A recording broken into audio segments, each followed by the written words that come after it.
What's up, guys? I'm not sure this thing is starting yet.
All right, we got Super in the house.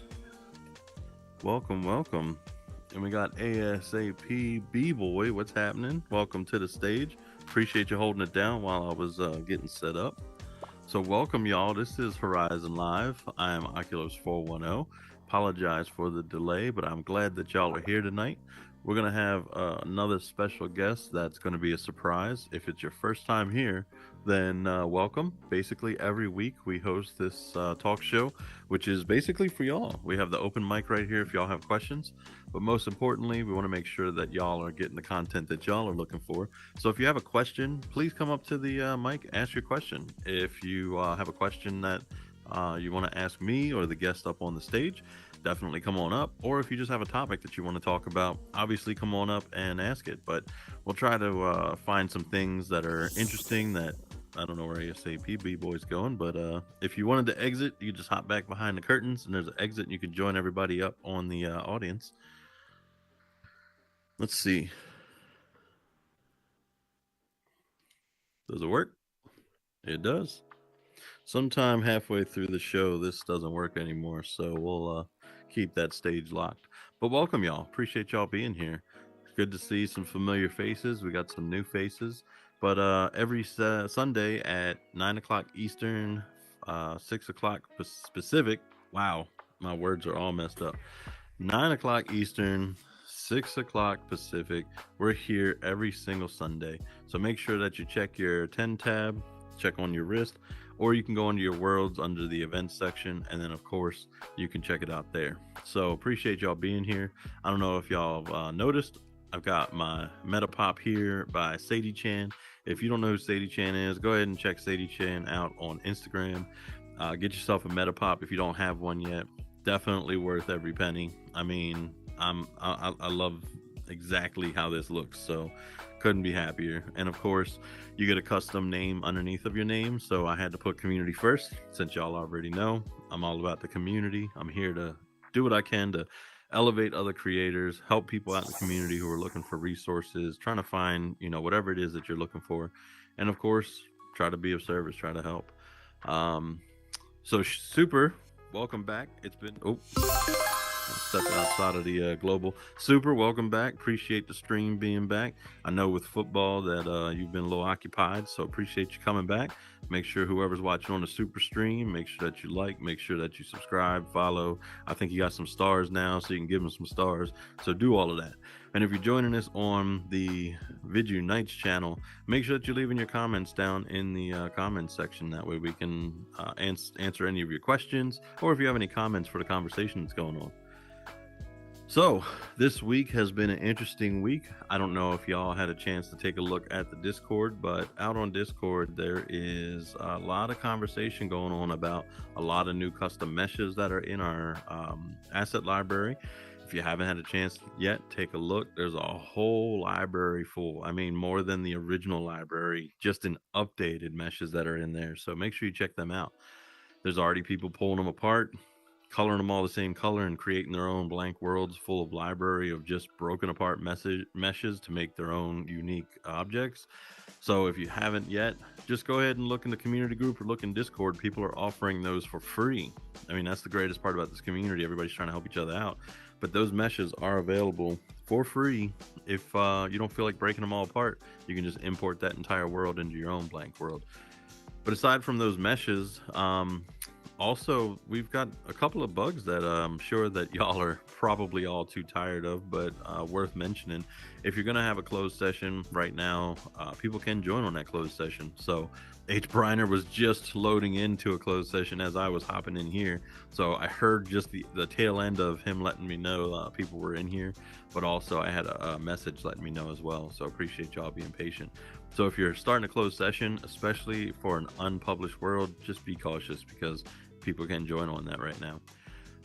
Aside from that, we've got audio issues right now. If you're in a world heavily populated, if you have your volume all the way up, it's echoing right now. So just be cautious. If you hear an echo, just click on your headset a couple of notches on your volume and that'll fix that. That's the good news. That's a lot of these bugs, they are at least easily fixable. But unfortunately, we have to wait on Meta to get the rest of them. So keep using user voice. Can't stress enough, user voice is an amazing tool. They're able to see the issue. If you post pictures and videos, and they can go in there and they can watch exactly what it is that's happening, and then they can go and try and fix it. I mean, that's kind of the goal, right? We want these bugs fixed. We want things to go back to a nice, stable platform.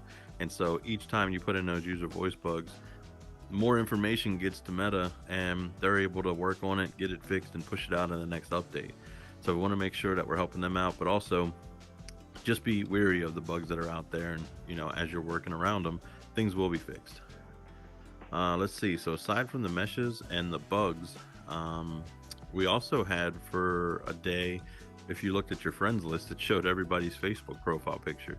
I imagine that wasn't meant to be, because today it's back. You get to see everybody's avatars.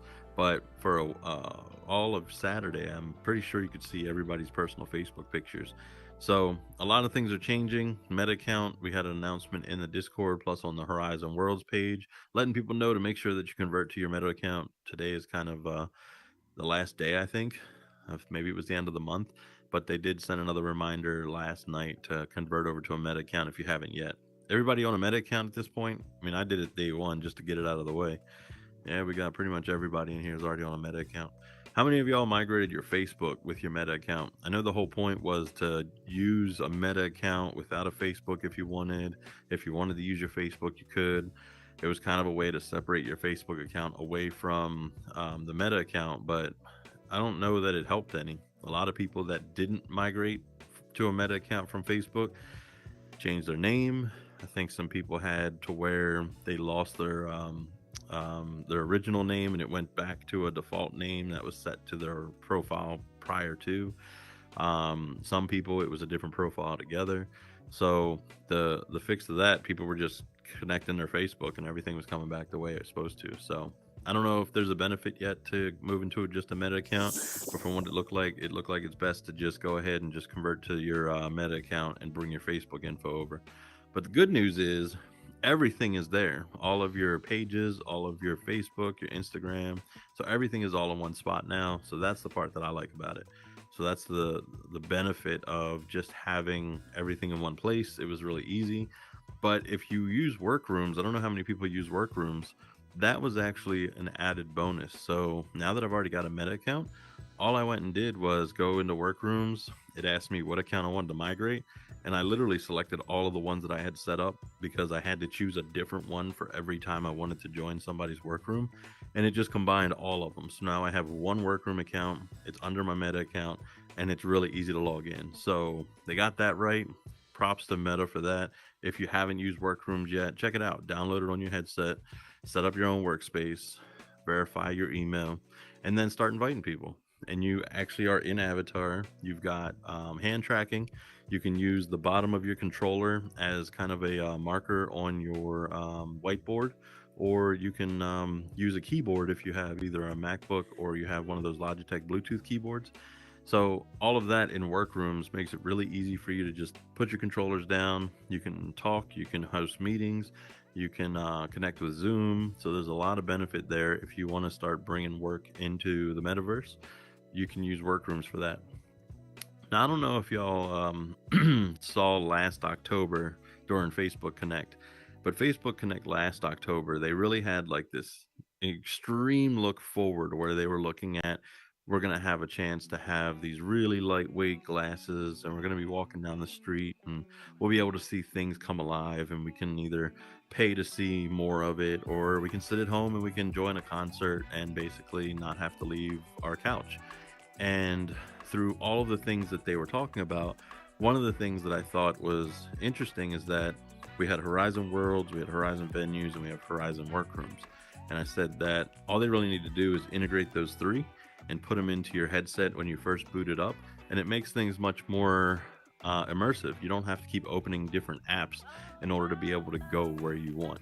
You basically would just turn on your headset and you're already here. And that was kind of what they showed at Connect last year. So Venues is now a part of Worlds, as you know, and Workrooms, they haven't announced anything yet. But imagine that after leaving here, I could host maybe like a boardroom meeting with, all the people at Vidu. And rather than going into Discord or having to go into another world that didn't have any functionality that I didn't pre-build with scripting, I could literally open up my workrooms from here and then invite everybody in as if it was a world. So it would already have the conference table that I could customize. It would have the whiteboard. We could have pictures imported. We could have logos, pretty much everything that we would need. And we would literally just hop to that as a world instead of it being separate as workrooms.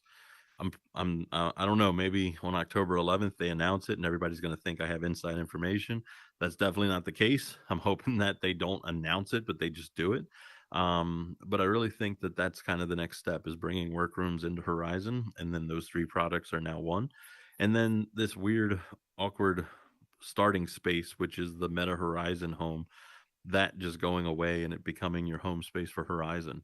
I don't know if it's something that if they do that, maybe it's some kind of antitrust or anti-competition because now you're basically forced to go into Horizon as your very first step and you don't see your other apps on your headset. Maybe that's something new with the new headset. I don't know.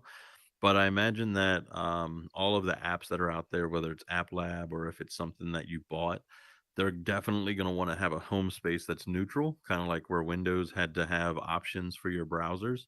Everything was Internet Explorer baked into it when you bought it, so they had to give you options when you started with Windows, I think 8.1 or Windows 10. And it's one of those things that you have to be able to provide options and alternatives than you're just in baked in products. So I'm wondering how Facebook's going to approach that if they really want to get to this immersive experience the second you put the headset on. So I'm curious if anybody else wants to come up on stage and talk a little bit about what they think's going on for Connect 2023, because I would love to hear some more feedback of what other people are expecting to hear or what they're hoping to hear, whether it's the headset, whether it's the new version of our Oculus version, I guess 45 comes after our current 44, which is rolling out. But I really want to see if anybody wants to talk about what's going to happen at Connect, hardware, things that are probably coming, maybe around the corner, or something that's really far out. Anybody at all? Anybody at all? Feel free. Nobody. All right, no worries. I'll keep rambling about it. Um, but the biggest thing that I want to see, obviously, that everybody else has on their mind, they've been talking about Cambria for the last year. Cambria is that developer headset that is supposed to not be a consumer device. It's supposed to be priced well outside of consumer reach. The point of it is to work on this development behind the scenes, to be able to develop these tools for the future of the metaverse. And somehow Cambria kind of blurred with this Quest Pro that's coming out.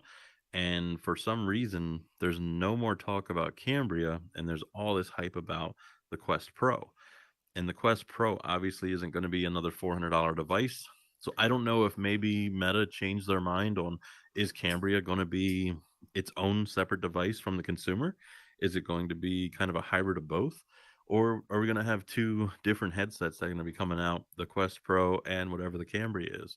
I'm not sure what to think because it's been Cambria hype all the way up until that leak that was last month. And with that leak, all we heard was Quest Pro, and it looked like a consumer device. So, as far as I know, I don't know if Cambria turned into Quest Pro, and that's going to be just an obnoxiously expensive product. But I think I'm all in. I'm all in. I just want to buy it if that's going to be the next device, if it's going to be readily available. Dimster, if you want to join me up on stage, please feel free. Come on up.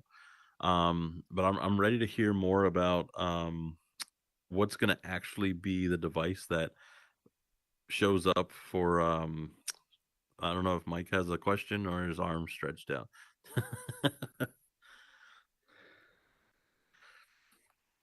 And I need a new script because this does not let me bring people up on stage. Dimster, No it worries, says you're not even here. You snuck in because under I'm the not. radar. I'm not here. I'm a figment of your Dimster, imagination. pay no attention. So, Uh, talk to me. What do you think, man? I thought, didn't they confirm that Cambria was pro, and he dropped that in like a Rogan interview recently? So that Rogan interview, I've heard quite a few things. The headset being announced at Connect was kind of the big news. I think everything else was filled in the blanks with all of the YouTube videos that came out after Joe Rogan Experience podcast with Zuck. So I didn't hear any sound bites from that. I didn't watch the entire thing, admittedly, but the sound bites that I Yeah. heard were there's already hangout spaces like the Soapstone. There's the headset that's going to be announced at Connect, and it was a little bit about just VR and AR in general. I mean, what did you hear from your perspective? I'm the exact same way. I didn't actually go watch that interview either. A lot of it was just YouTube videos on slot saying they announced it. It's now this, and everyone had the same opinion. This is gonna be Quest Pro, and it's called Quest Pro. So yeah, Yeah, so my that's my assumption is biggest that that's concern. what it's going to be, but it's going to be that since they upped the price of the Quest 2, that's going to be one of those like really expensive kind of upgrades. It's going to be like 800 to a grand probably. Yeah, I guess that's my biggest concern is that if it's going to be a $1,500 device, let's say, and it doesn't allow any additional capacity or any additional building tools or anything in Horizon, Mm, is it worth even buying if we're not going to get anything from it? Because they're not going to alienate, the millions of people that have Quest 2 headsets right now. Imagine if they sold 100,000 of these Meta Quest Pros. So it's 100,000 people. And then how many of those people are going to be actually playing Horizon Worlds? So if you made it to where now, like when they retired the Quest 1, you couldn't get into Horizon Worlds any longer mm. if you had Quest 1 after this certain date. Imagine 2, 3 million people no longer able to access Horizon Worlds because the $1,500 device, so, my prediction Yeah. is the only way to get in. I Oh, don't think they agreed. would go that route. What do you think? I think it's going to be very similar to what game developers do. They have like basically dev kits you have to purchase since they're trying to push the entire this is the pro version for like office needs and stuff like that. This Hmm. makes a lot more sense for that space where it's meant for like more robust work in here if you do large scale kind of editing. I think that's kind of where their market space is for it for me. So when you say like pro editing type, you're talking about the people who like work on the product, not the builders in here, the everyday users, but the people who are working on this as the Yeah. developers for Meta. I don't think it's a Horizon specific product because the entire thing is designed with a plethora of new sensors and stuff like that. So I think what they're doing is setting themselves up for the next phase of VR, which is going to come out, but they can't obviously mass produce them yet, but they need people to build the content for it. So this is the stepping stone towards that in my mind. Yeah, I know that I've been kind of talking to people about that picture that Zuckerberg shared, the future of Horizon or what's currently capable. And it was a picture of his avatar, and then it was like this cobblestone marketplace, and people were blown away. They were like, "Oh wow, that's what we need. Those are the textures, those are the Yeah. shapes. Look at that. There's no primitives. It's as if everything was built outside of Horizon." And a lot of people were worried that their worlds were going to become completely irrelevant. Because imagine you're just starting out building. Maybe you built this Mm. and you brought in an asset and you're like, okay, it's good enough. But now a month from now, everyone's custom building their own worlds out of, Blender or something external. That would just be detrimental to most people to think I need to learn a third party or, whatever it's going to be for the future of Horizon. And you actually just are continuing building with these primitives.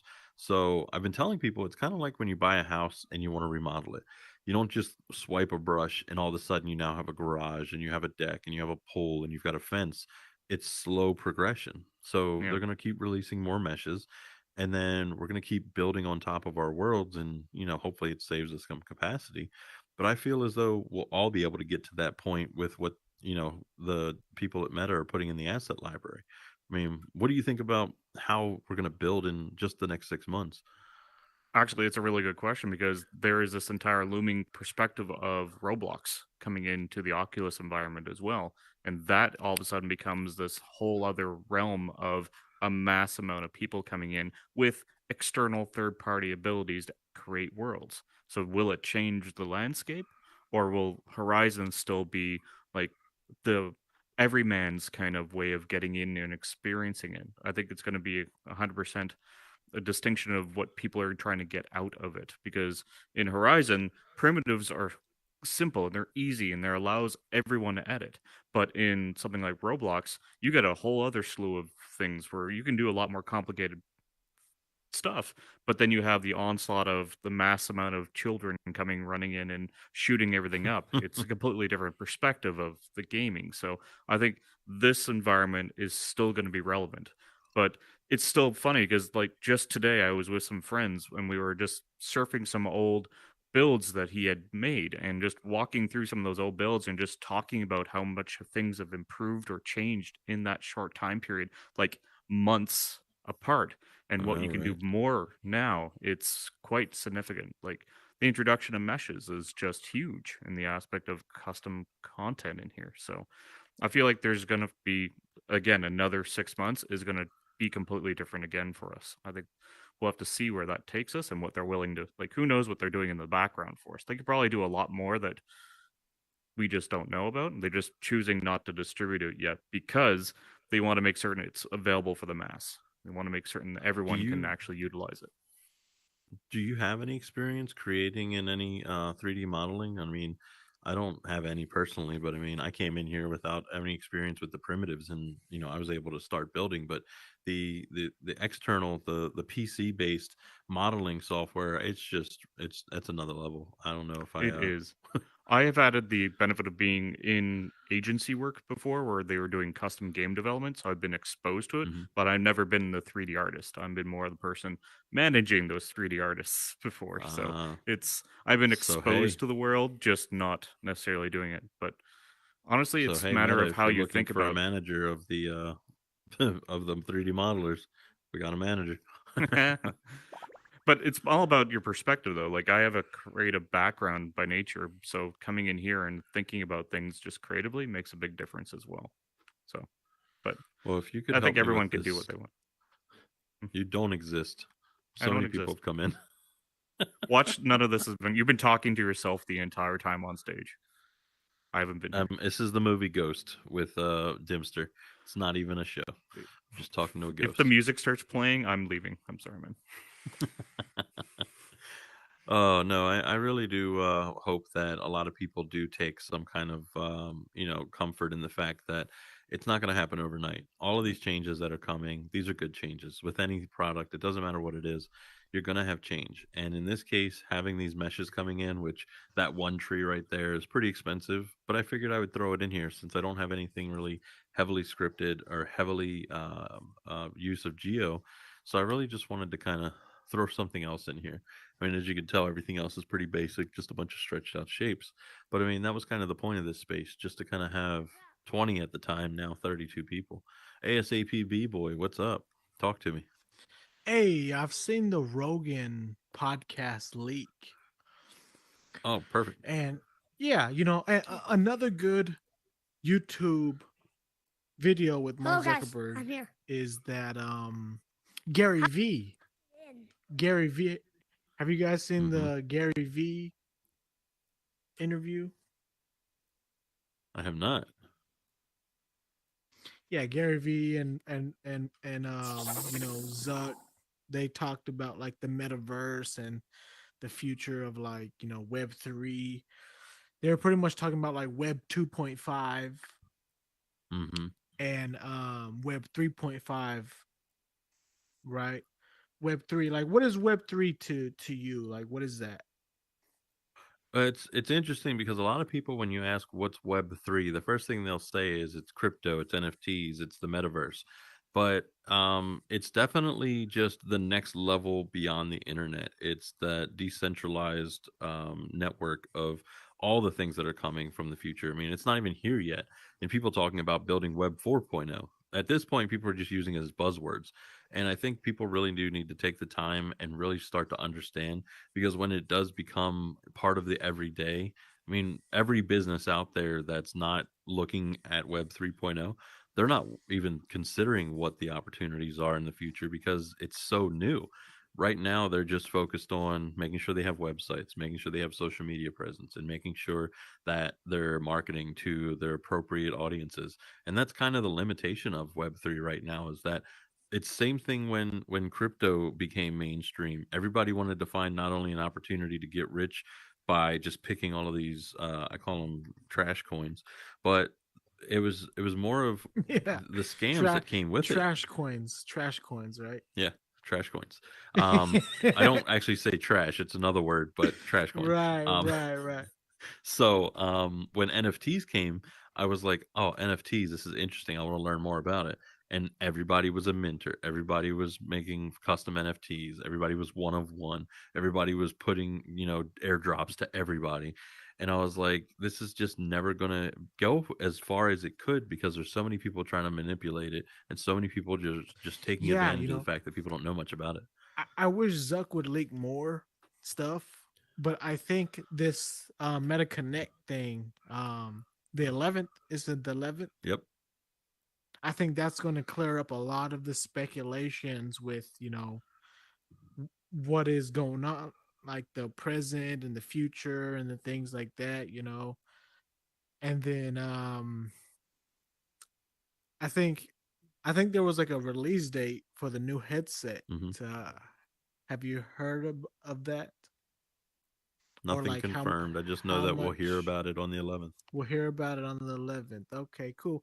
I guess wait until then, huh? Yeah, I mean, we don't really have a choice because even though that leak, here we go with the air quotes, the leak, the dude who found the headset in the The leak. trash at the hotel, I mean, that kind of just started the buzz up and it did its job. I mean, it's kind of like when I think it was like the iPhone 4S or something was leaked. Dude left it at a bar, sitting on a bar stool. How many times have you left something on a bar stool? I don't think anything that I've ever worn in my life has had the ability to leave something on a bar stool. But the iPhone leaked; it was left on a bar stool, and then Gizmodo took it and blew it up, and then that was their whole thing. But I mean, as far as like this headset that was leaked by being found in the trash at a random hotel, I mean, no one has come forward like to dispute it or to any cease and desist to take down the videos. It's been just more buzz and more more news than anything, and I think it's all good. It's good to keep that because if we don't have buzz around the new headsets and people interested, Horizon can't grow. We're not going to have people to come in here to take advantage of the space and keep building it. Right. As much as I want Facebook and, you know, Mark Zuckerberg to be a leader in the whole metaverse thing, Hmm. which we're all in here, I feel like invested. We're investing our time in here and our money in here also. So, a return on investment would be nice. And then, the whole the whole monetization thing. How's that going? I was gonna say I thought that comment was going further than it did, but then it went there. So yeah, monetization. It's interesting. It's not been pushed out to majority. They haven't announced literally another word publicly about monetization except for when Zuckerberg was on Vid Unites with Lakes and with Flutter and John McClay and Ashes, and when they talked about monetization it was a very brief discussion about bonuses, which they've announced publicly about just getting paid to have worlds, and then the monetization for in-world purchases, which you can go to worlds and you can buy things, whether it's like super speed or jump high or unlockables or these VIP rooms. You can pretty much see them in a lot of worlds that you can go to Andrew Money's world, you can go to Hardy West worlds, you can go to Ubiquitous Worlds. There's quite a few people that have created a lot of in-world purchases that you can check out. But I mean, a lot of people that have already built worlds. I mean, that would be like me putting a ticket booth here and you'd have to pay $1 to get up to the microphone. Like, I'm already having you do that, so there's no benefit to putting a price tag on something in a world that already exists. So these new worlds have to be built in order for the monetization to make more sense, which is why monetization you can only see really successful in newer worlds, and they're kind of giving people perks for the money. Hmm. But I mean, there's really not much out there that's groundbreaking. I mean, it's great to be able to buy accessories and cool things while you're in a world, but it's just so new still. The asset library has new stuff in there, right? Like what's new? What's new in the asset library? Have you checked that out Oh, recently? I missed out on the last week. The asset library grew. It's like a couple hundred Wild West assets in there, I heard. I haven't even looked this week. Has anybody seen what's new in the asset library this week? I think it was over the last couple of days. If you could, come up to the mic and tell about it. Because last thing I saw that they put in there were some pine trees.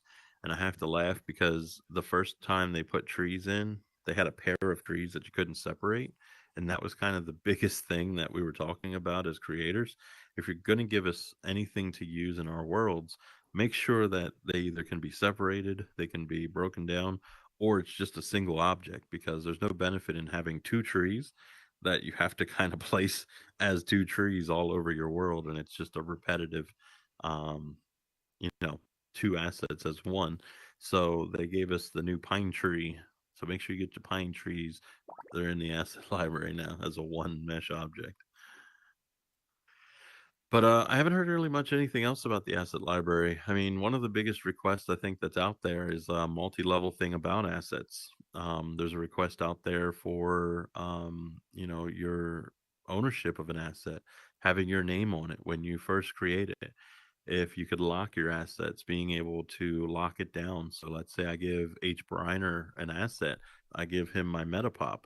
Well, my Metapop was created by Sadie Chan, so she owns it and it has her name on it for the entirety of its existence.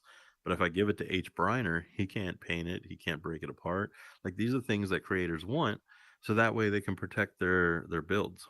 Because imagine, let's say Sadie Chan, I'm giving all the flowers to for making this, and then I go ahead and I tear it apart and I turn it into a monstrosity. And I'm like, yeah, this is Sadie Chan's, but it just looks terrible because I went in here and remixed it. And then from there, let's say I decide to sell it. Well, now not only did I tear apart her original work, it no longer has her name on it, and then I decide to go sell it as my own. You can't prevent that right now. And that's why in horizonworlds.uservoice.com, and I know it's weird to shout out the website, but I really want people to go there and check out the feature requests, because there are being able to lock down assets. There's feature requests for having a marketplace to be able to sell assets, a way to keep your attrition, your name all over it. That way, nobody can take it and reuse it as their own. The ability to if you sell it, kind of like an NFT, you created it and then you get a portion of it every time it resells. So there's a lot of creative ways that people are trying to use assets right now. And I imagine that Meta's looking at it and saying, well, which do you want? Do you want to lock it down? Do you want to sell it? Do you want to remix it? Do you want to leave it open? Do you want your name on it? Do you want it to be everybody's? Do you want to have a marketplace full of things that have all of the above? I mean, I don't know what the right direction or the answer is to that, because me personally, as you know, just like with the Video Essentials bundle that Lakes has been using for a year now. The Video Essentials bundle got to a point where there was 5 copies of it. There was probably 5 to 700 people on each individual copy. And then inside of those, he would go in and update it every couple of weeks with new things. And it was just so unmanageable to a point where somehow the community spoke up, getting the Video Essentials 20 pieces at a time into the asset library. I mean, that's huge. Vidu's been out here creating tons of assets that have put together countless worlds with respawn scripts, microphones, the return scripts, the splashing, follow effect, games like Table Cup. I mean, there's just so many essentials that have been created that are now in the asset library. And it's just because the community spoke up and said, we need this, an easier way to share assets. So keep using user voice, keep using those feature requests, because they are being heard. One thing that I shouted out in August was that there were 30 plus feature requests closed out just from February to August. So February is when it launched, and it really didn't take off too much. It was still brand new, but by August there were 30 plus feature requests that were provided and closed out just because of people voting on them and sharing them in Discord and in the community group. I mean, there's definitely something to using your voice, which is why user voice is such an amazing tool. So if you haven't had a chance, make sure you check that out. Make sure that you go out there and just see what's available, because you never know if there's something that you recommend and it's like, oh, that's a great idea. Why didn't we actually think of that? And then they create it all because of you creating a feature request. So, um, let's see. So tonight, I do want to bring up at least somebody from the audience. Come up here, say a couple of words, and then we'll have our special guest come up here and talk about what's been going on with them, how things got started. And one person I am interested in finding out a little bit more. I can't actually invite you up to the stage because you don't exist on my script. So I don't know how you did it, Timster, but would you like to come up on stage and talk a little bit? Yeah, come on up. So you'll have to walk around to the side and then hop up on stage. But so Dimster, as he walks through the curtain right now. There he is. So y'all throw some confetti up for Dimster, y'all. Throw a little confetti. If y'all don't know Dempster by now, I would like y'all to get acquainted. So, first of all, Dempster, welcome to the show. It's great to have you here. I'm sorry the coffee is not only stale, but it's a little bit of Z ripping too. So, you Yep. may not want to taste that. Now I just have to so, simply just sit here and yeah, yeah. a I little mean, not that ASMR for any of this everyone. stuff Yeah. actually is refreshing, but it's more of a prop for people who have anxiety or just need to hang on to something. I noticed that when I didn't have anything on this table when we first launched it, people were kind of fidgeting and looking around. And when I gave people these coffee cups, they were just kind of like, yeah, everything's good. It's like a little pacifier or a way to calm their nerves. But the respawn script on them is a little screwy. So if you That works. toss it really high, I don't have a stop motion in the script, so it flips over. That's awesome. It's one of those So happy Dimster, tell us stances. a little bit. Oh yeah, yeah, for sure. And it's great that I learned about the stop motion in my return script because, interestingly enough, in Visit 2.0, if you put the stop motion after you set origin position and origin rotation, Mm, it has one frame of movement. So for like golf, it falls off the tee, but it still stops the motion just enough yep. to where it stops late and just continues its momentum. But if you put the stop physical motion at the top of the script, it actually stops it completely, and then it sets the rotation in the position, which is completely off. I don't know why that's a thing. So enough Hmm. geek speak. Dimster, welcome. Tell us a little bit about yourself before you came into Horizon. Hobbies, anything you're interested in, and what brought you to Horizon. I guess I've always been kind of a tech kind of guy. I've had the Oculus One for a little while and was doing a lot of VR gaming. And then when this finally Hmm. came out in a beta, it was like, why not give it a try? I'm one of those kind of social, antisocial kind of guys where I can definitely hang out in a group, but I never go chase after it. So it was kind of weary coming into this thing as well. But I don't know, I just Hmm. made some really good friends in here, and that really helps when you're trying to be part of a community. And fundamentally, it was about the being creative. Like, as you know, since I got in here, all I've done is just kind of use the options of creating fun experiences that I loved, which I'd hoped other people Hmm. would as well, from like my childhood and just memorying of stuff. So it allowed me to express myself, which worked out, I think, really well. And I think some people really did enjoy them. So yeah, it's been nice being able to just kind of play around with that side of things as well. So, It's but the a side benefit great is I made a bunch of good friends. that is obviously the best part of a social app is actually making friends in here. Before you got into Horizon, was it easy to make friends in any other app, or was it Horizon the first chance that you actually were able to make actual connections and friendships? I never made friends on social, like on online social communities. I never was that kind of individual. It wasn't until this one. I think it's more of like it's closer to it's in person, but it's not. It's more of like Mm-hmm. if you go to like a let's be fair. If you go to VR chat, it's a lot of children just running up to you and just going ah and running off, and it was not a fun experience when I first tried it. But then you have other ones where like online discussions or something like that. You get a lot of trolls and stuff like that where it's just people just commenting mean things all the time. So it never really appealed to me. It wasn't until you get in here and you get kind of like more like real reactions. Actually talking to someone is I think why I liked this one better, and it allowed me to kind of make the friends that I did at the time. So yeah, I think it's quite different for each of those, but they're great for other people who want those kind of experiences too. But that's just mine from when I came in on this. Awesome. Yeah, let me shout out a couple people on the stream, and then we're going to talk a little bit more about that. We got Thiessen out there saying hello. Please join us in the in the auditorium. Love to have you here. We got Gamer898. We got Super. I don't know why Super's shouting out. He's in the building, but somebody was asking about you should be able to host your own venues like big screen. We all want that, and we That'd be should be cool. able to make our own home without going to Unity. I mean, I think that the idea of having your own hosted venue, we've already seen the event system. Yeah, That giving that access to everybody didn't work.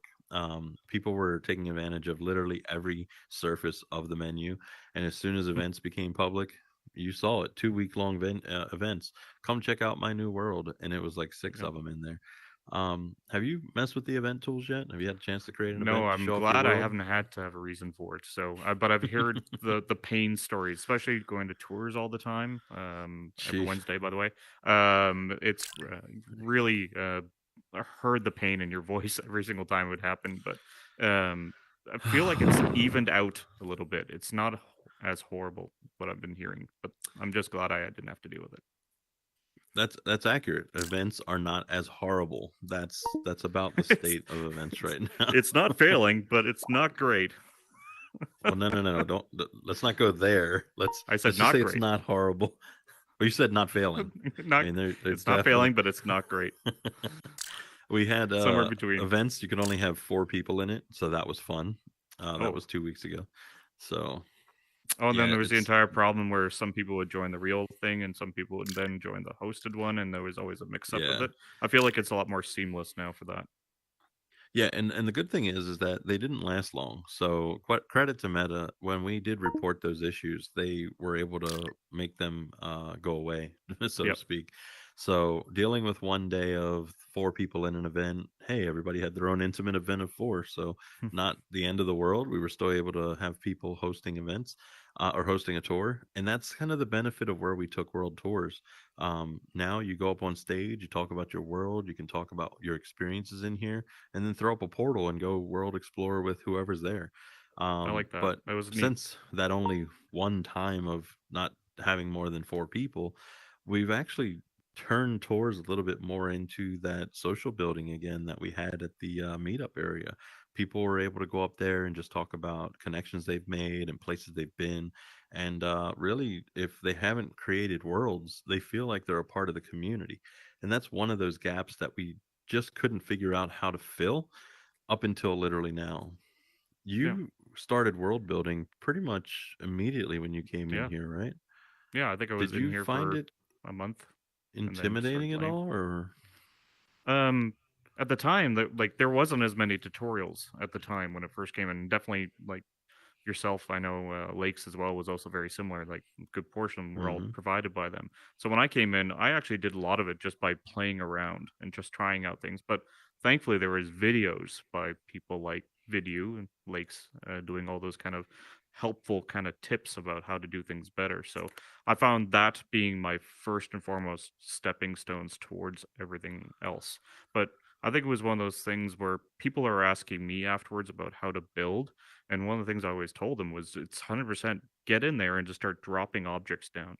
You're going to make mistakes. 100% you're going to make mistakes, but you got to start somewhere. You got to start with something to figure out what you want. So go ahead and try it. It's not the end of the world. If you make a horrible world, you'll learn from it and do your next one. Like if I look back at my old worlds, they're horrible. Like I had so many things I want to do better. Like one of my worlds I went back and updated recently, where like I've only been in this for like 6 months or something like that. But on like one of my earlier worlds, the Stranger Things one, I built it, Hmm. and later on, like maybe 2 months later, I went back and I found I could actually increase the overall world size, like double the size, just by taking what I Right. learned and finding a new way of doing it. So expanded the whole world and made it a lot more fun. So I feel like that's the 100% the stepping stone for things.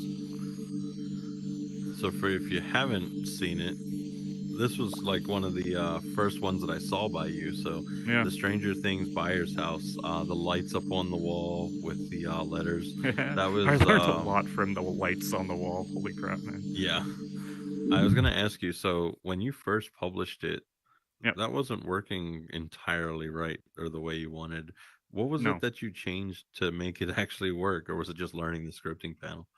It was, a lot of it was scripting because at the time, like the first scripts I was building was that was like my second world, and it also was my first introduction to sculpting because I started with building the Demigorgon, and it was just Oh yeah, built it, and then I built the world around it. So it was like learning how to build things with objects a lot more efficiently was something I didn't learn then. But doing something simple like blinking lights for scripts, yeah, like it was the introduction, and then getting into things like playing back music and stuff like that, and learning how to do that. That I banged my head against the wall for like weeks on that one, just trying to figure out nice ways of doing that kind of stuff.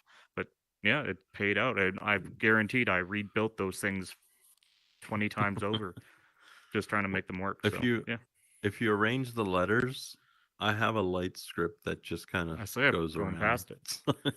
Yeah, I can't take any credit for it though, because again, this was built well before Vidu verification, well before I even built my first respawn script, and that's why Vidu production for this show. But also, every one of my worlds has a Vidu collaboration sign in it. Since literally the day that I met Alex, he was in a world doing a graduation for a building class. People were learning oh, how to build, do some basic scripts, and that's when I met him during the graduation, which they published the world. And since literally that day, he's been, kind of just mentoring without even realizing how many people he's been yep, mentoring, because he's always just constantly giving and sharing information and dropping knowledge. And it was just something that it was like, hey, you've been making videos that are all like first person view of building sessions, and you're doing these Wednesday walkthroughs that were kind of like the opposite end of the tours that I was giving. I was like, why don't we collaborate and try and do something for doing yeah, tours? And when we came together, we had kind of all of these ideas surrounding everything we had been doing, and the biggest thing that came from it was Horizon World Tours became its own platform. And then the creator spotlight turned into Vidu Nights and more of the entertainment side of yeah, Vidu, and then the focus on education for the Video Tutorials channel. And now it's grown even beyond that to Tutoriales en Español for the Spanish speaking community. We've got Lakes is Live, which is now all of the yep, live streams, and you can focus on creation for people to kind of vote on what they want to see next. So it's like he's constantly been evolving how he's teaching and how he's sharing information and leveling up the community. And Vigi verification is just yet another place that people can go and benefit from just being able to level up. Now, have you even taken a look at Vigi verification? I know you've been scripting and building in here for a while, but have you even taken a look at it to kind of see I what did. all is involved? Yeah, so took the there. It's really simple where you simply go onto the website and you can actually take a survey, and it tells you whether or not this is something you kind of should be doing or not, because it kind of tests your knowledge at that point. And the other huge benefit I saw with it is like there's a sheet and gives you a whole bunch of learning information right off the bat. Here's a link to learn this better, or a link to learn this better. So I started the process, and I ended up taking the summer off, just doing some of my own stuff, and then coming back in and like, hey, maybe it'll be worthwhile because I can definitely learn more. That's the huge point of this, is always trying to find new things you can learn and trying to make it better for the next piece you build and try to help the next person. Absolutely. Yeah, I so don't know if you it works for saw me. it. Somebody actually recorded their assessment with Sensei J. Oh, really? And I was a little nervous, because not about Sensei J whatsoever, because he's an amazing, amazing assessor and uh, guidance, and everything that he shares. It's like, I can't say enough great things about Sensei J, but when somebody recorded the assessment, you always think about it when somebody's recording and they post it on social media. Usually it's that sensationalism, or it's that drama, or they're finding that negative spin or that clickbait. Yeah. And the title was just my assessment for Vigi verification. And I'm like, okay, I'm gonna go in this with an open mind. I'm not gonna be too judgmental. I'm not gonna, like, you know, read into it if it's bad. and the entire thing was so positive. It was so fun, and Jay was just like full of like delight, like happy to be there. Oh, all right, you got this one. Hey, by the way, if you did this way, that's the next step that you could take this to. And then if you want to go even further, you should definitely check out the scripting verification badge, because then you can do this and this and this with it. And the entire video, it's like almost 45 minutes long, of literally just Jay and this person who is on their channel. They're like having a great time going through the assessment of their world. And by the end of it, it was just like, oh man, this was so much fun. I had a blast. Like, no, no, no. It was Nice. great to be here. Like, I was so blown away that that was like the best testimonial that I've ever seen for anything. And it was just completely unscripted. It was Just so unscripted. Yeah, genuine. Yeah. I love that. So, I mean, Knowing of if what I know of Sensei Jay, I don't think you could have been anything other than happy and joyous. He's always like that, I think. But no, he's it like, was what do you great. mean you don't have a respawn? Ah, ah. Went dark really No. fast. Yeah, right. Denied. I hate Denied. Denied. like the driving instructor that's just checking you Yeah, off to just failure, checking right? off. Oh, didn't check your Yeah. mirrors. Yeah, but It's no, like that's cool. I love Bizarro that. World, the other side, it was all positive, and it was all like if you miss something, it's like, oh, don't worry about it. Well, next time, do this, this, and this, and then you'll actually get that. But that's okay. You don't have to get everything. Mm. And like all of those things is just such positive reinforcement. Imagine when we started, somebody going and taking us through one of our worlds and just being like, oh yeah, well, you didn't get that, but tell you what, this is how you would do it next time, and this is my advice, and actually Mm. you can do it this way too. Like, I don't know, I think we'd all be better builders and scripters in here if we had more mentors like Lakes and like Sensei J and all of these incredible builders and scripters that are out here. I think it's also equally that having that open mentality. I think listening is not. It's Mm, having someone help you is great, but you have to be open to the listening aspect of it too. Because I have friends in here too, who's like do building, and like they'll ask me to come over and just simply see if you can find anything wrong to help me find if there's things I could have done better or yeah. another point of view. And I've done the exact same thing to them. I just new world I was working on. I just brought over a few of them yesterday. I'm like, I'm halfway through. Is there anything wrong with it? Is there something I could have done differently? It's having that ability to listen to other people about potential failures that you made is Hmm. a really good skill to have as well, especially when you're trying to build things that other people are going to like. So, Now, have you had any negative experiences in here when you first came in, whether it was just being in a public space in the community or somebody building with you? Have you had anyone kind of being, not just running around and screaming, but hmm. actually like just negative? I don't think I've. Usually, I'm pretty good about just separating myself from those type of people as well. I've worked in industries where you have to kind of do that, so I know when people are negative. So for me, Hmm. I've oriented myself around people I think are going to be like minded majority of the time. So thankfully, I've never had anything horrible. I've had some experiences before where some of my building experiences, I did some work with someone and they end up stealing some of my stuff as well, Oh and no. never even admitted to it and never even said anything. But it's one of those things of, will I let it bother me? No, like it's not the end of the world. I know it sucks for these things you do effort for, but I'm in the mentality of if you got benefits out of it, then great. Their hand up. Are you leaving? Just it was weird. So, Yeah, people want but to yeah, for jam me, it's one of those things reggaeton I'd while they're. rather. Yeah. For rather look at it in a positive light. Well, if someone got value out of it. Great. I'm not going to work with you again, but so be it. That's an interesting perspective because not many people have that perspective about something bad happening to them and then their response just being, if you found value, that's great, but I'm not going to work with you ever again. That's something that Lakes actually said a couple of months ago because Hmm. through video verification, through opportunities that he's been kind of trying to give to the community, commission builds, the anime exhibit. If you haven't checked that out, go check it out. Commissioned a number of creators to just create an anime in their own style. And the anime exhibit was that culmination of all of these different creators put into one world. And not one of them prior to had done anything with Vidu or with Lakes. It was just basically asking the community, can you come up with something and we'll showcase it. And it was a paid gig. Same thing Yeah, it's with cool. the current builds that are going on. Ask people to create some fashion items. So through the video verification and even in an extension from there, people who are in the builders directory who have referred others are getting commission work from just trying to bring more things from the community in. um, but he always tells people now that you have an NDA, and your NDA you should take seriously. But Mm, if for some reason you decide you're not gonna hold true to your NDA, we're just not gonna work with you anymore. And yep. that's kind of like a really solid thing to think about. Like, rather than going after you and suing you, which I imagine if it got to an extreme, yeah, obviously the NDA is going to be that ironclad thing to protect the work product and the client and whatnot. But just to tell somebody, you know what, if you decide you're going to break your NDA, we're just not going to work with you anymore.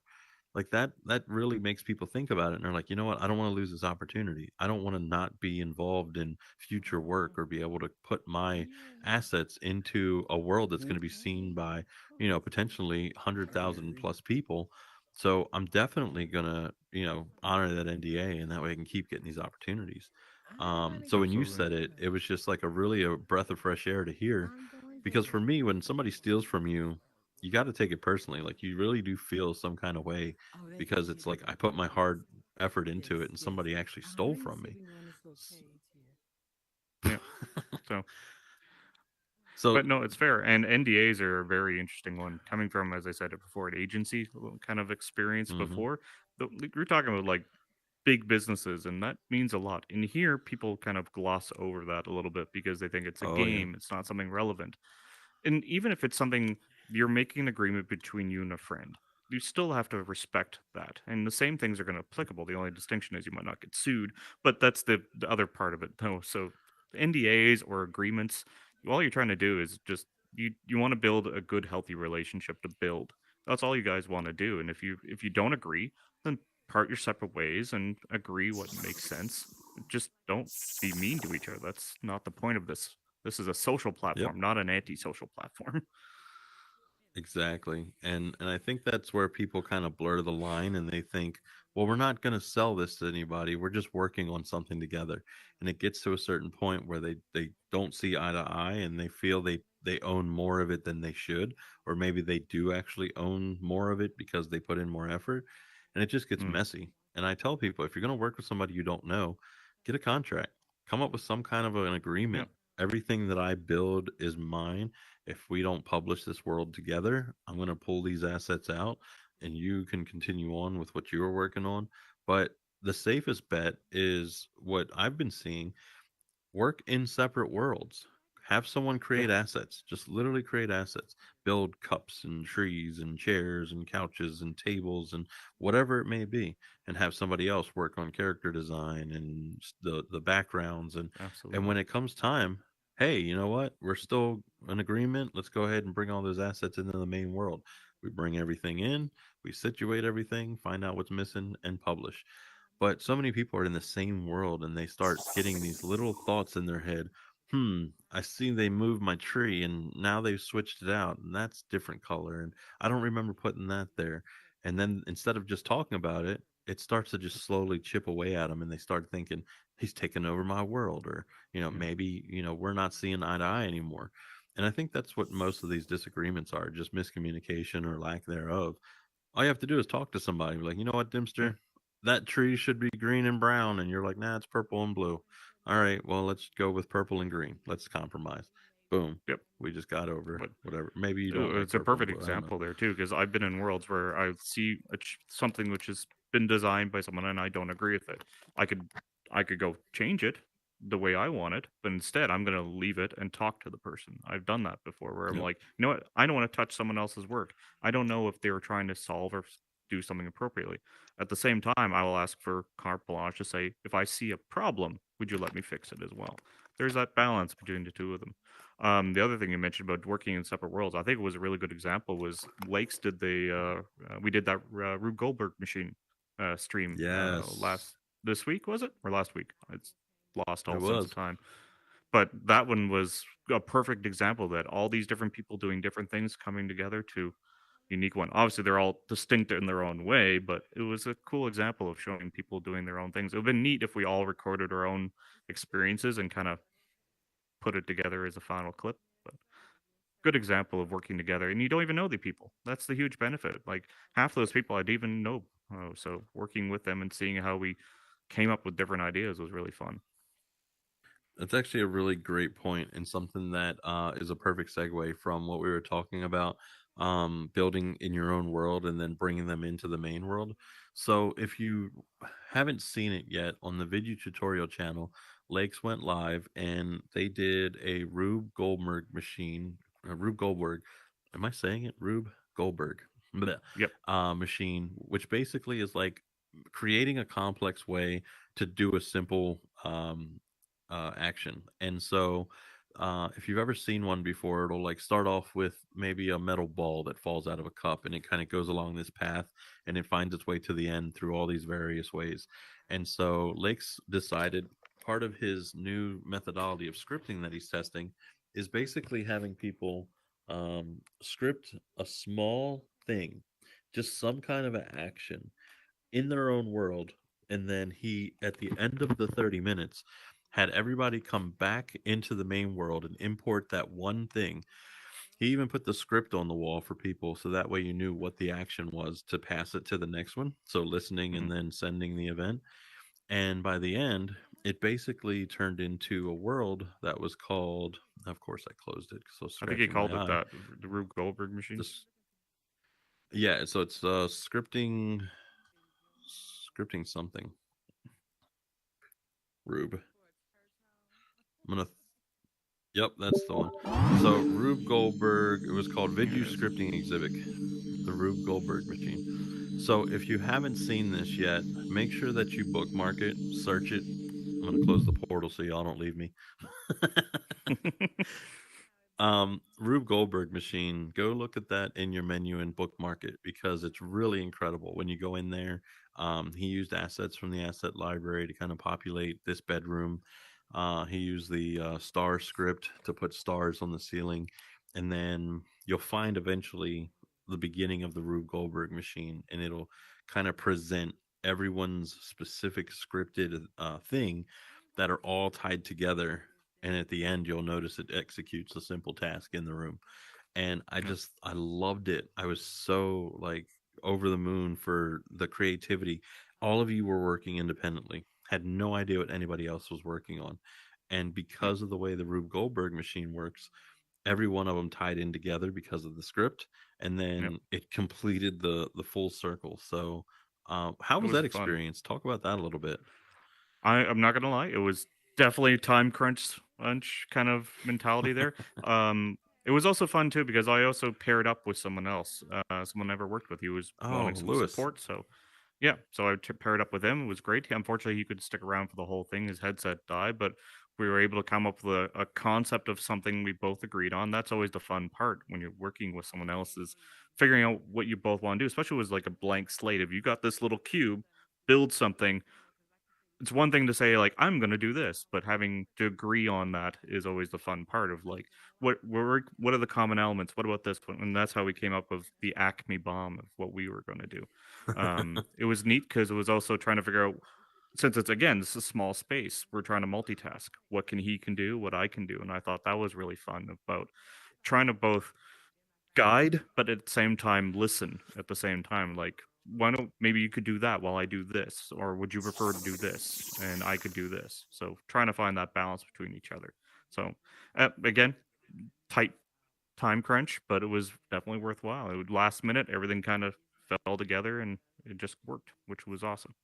So I enjoyed it, and Eh, especially afterwards, watching everyone's being brought in on the live stream and then joining for the final finale. I think that was also equally fun as well because everyone had a shared accomplishment, which was amazing.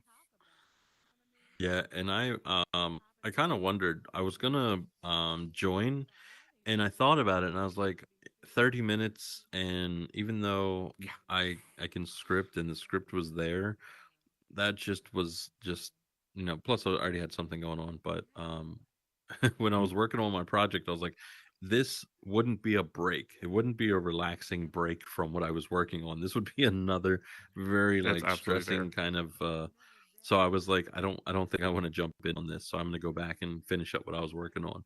But when I wrapped up and I came to join after it was done, Oh, um he was finishing up the world because I think he had to connect a couple of things and then yep, publish it. But I went to check out the world afterwards and I was just like, yeah, this is something that definitely is something that I would like to get to that level. I'm still learning, I'm still getting comfortable with just being able to create my own scripts. But yep, watching y'all work on that, it was just really inspiring because everyone had different skill sets, everyone had different competencies, yeah. and everyone was able to at least make something that contributed to it, and that's what I really loved about it. Yeah, the differences in between them were amazing. Some of them were like highly complicated. Like there was the one which had the moving magnet, and that was just blew my mind. Another one had really cool solar system actions. Another one was just a very artistic bee with some bees going around. It didn't matter. They were all unique and amazing in their own ways, and I thoroughly enjoyed watching what people came up with, especially like how the skills also related to how quickly someone would get done with certain things, like seeing them like a beautiful piece come together in a quicker amount of time where I made a bomb which was just a circle and nothing crazy in it, but most of my time was in the scripting. So just seeing those differences of how people work was pretty fun too. So It's kind of funny because as I was watching all of them, the bomb with the surprise afterwards was my favorite. I was watching the fuse burn down, and I don't know what it was. Like, I just enjoyed yours, and I don't want to spoil it, so y'all definitely go check it out. But I definitely enjoyed yours out of all of them. It was just my favorite. Like, I literally stood next to it, and I was like pointing at it while they were like, going through the thing. Because of course I jumped through the wall, but of course you um, did. Breaking the fourth but wall. that's my thing, like doing the world testing. I mean, that's how I got my start in here. Just being able to, test worlds, break them, make them more solid for people to be able to enjoy. I know H. Briner knows what I'm talking about. Being able to find all of the holes in the walls and where people can jump up and be disruptive. H. Briner was doing that for me, making sure that anyone else came in here couldn't be disruptive because the week that he was here with me, people were jumping up on the sign and hopping on stage, and um, I I find that didn't have fun my as well walls locked in. sometimes. Yeah, I Oh actually for yeah. a little while at the beginning, I was all I did was I would go into a world with some friends and we would find kind of like the holes because it was fun to do. And then when it was happening to me with my worlds, instead of being upset about it, I'm like, dude, how'd you do that? That's awesome. Show me how you got there. It's a cool feature. And I either would leave it and be like a secret, or you would find like, is there something like I can make this more enjoyable, or is this a problem for other people? Hmm. Hey, Briner, You're you're in a muted. party still.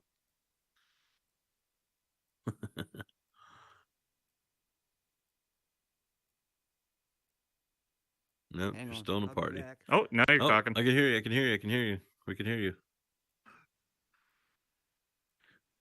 Okay, yeah, I can still get on top of your building. I can still get in your stage. Just to let you Nice. know, I can do it No, you right have to now do if it you want live me on to. camera. Huh? Live on camera. Go for it. You have to do it Show me live on where it's camera at. now, so everyone All can see. right. Everybody watch H. Briner. Unless you're a Yep, troll, look to your right. yep. Trolls look to your Nothing to right. see here. Everyone else looked. Oh, It was he's like done the during the teleport. stream, like Lakes is putting the reset world Yeah. in button. He's like, no one knows about the reset world button, right?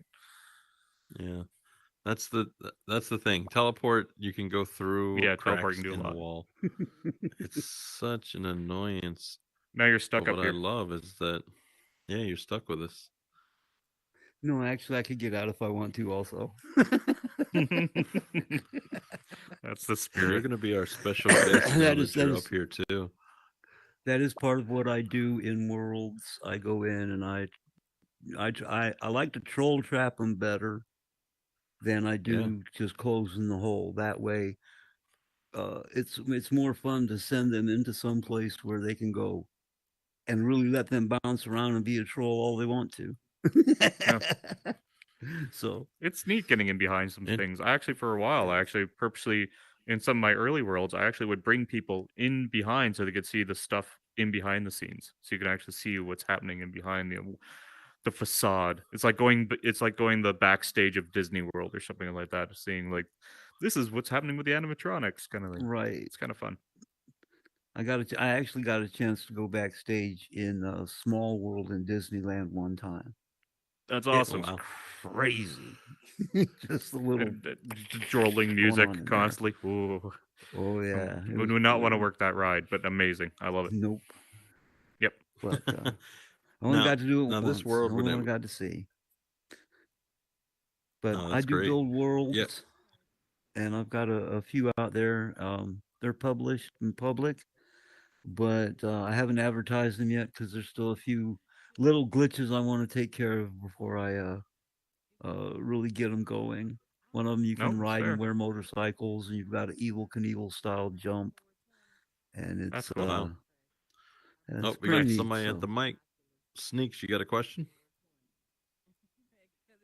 Nope. Just Backing away testing out slowly. the circles. That's cool. I Careful, think he Homer Simpson tried, but into he the was Um, like me. the bush. yeah, this world when it was built, there were no trolls. Crazy enough, there were no people world testing like me. I mean, there were very few. Home Ed definitely one of the greats who was doing tons of world testing and breaking everything. But for the most part, when we built these worlds, it was like, if you really want to break in, to hell with it. I'm just glad that we got 20 people in this world. That was kind of finding that many people online at the same time was just a blessing. I was like, yes, everyone we know is on. Let's get them in here so we can Nice. record. And Hey, I if and people now are actually it's still have having like, fun, that's all that matters. As long as they're not I having actually fun have two expense of worlds others. that are kind Hmm, of built for that, where people can run around and hit things and try to make actions happen. And that's there's cool. 6 triggers in the world that blow up in. Like one of them is a little grenade guy. He's got a counterpart outside. When you hit the grenade inside, he shoots a grenade to the little mountain, and the big guy outside shoots a grenade to the big mountain. Nice. What So world's that was that one? kind of fun. Are you ready That's to called publish that one yet? My Place First Floor. Most of my worlds are Oh, built with my place and no space in between them. uh, So they're just fun to run nice. around in. Anybody can go in there and play games and figure them out. Saved. I'm gonna check that one out. I like it. Thank you.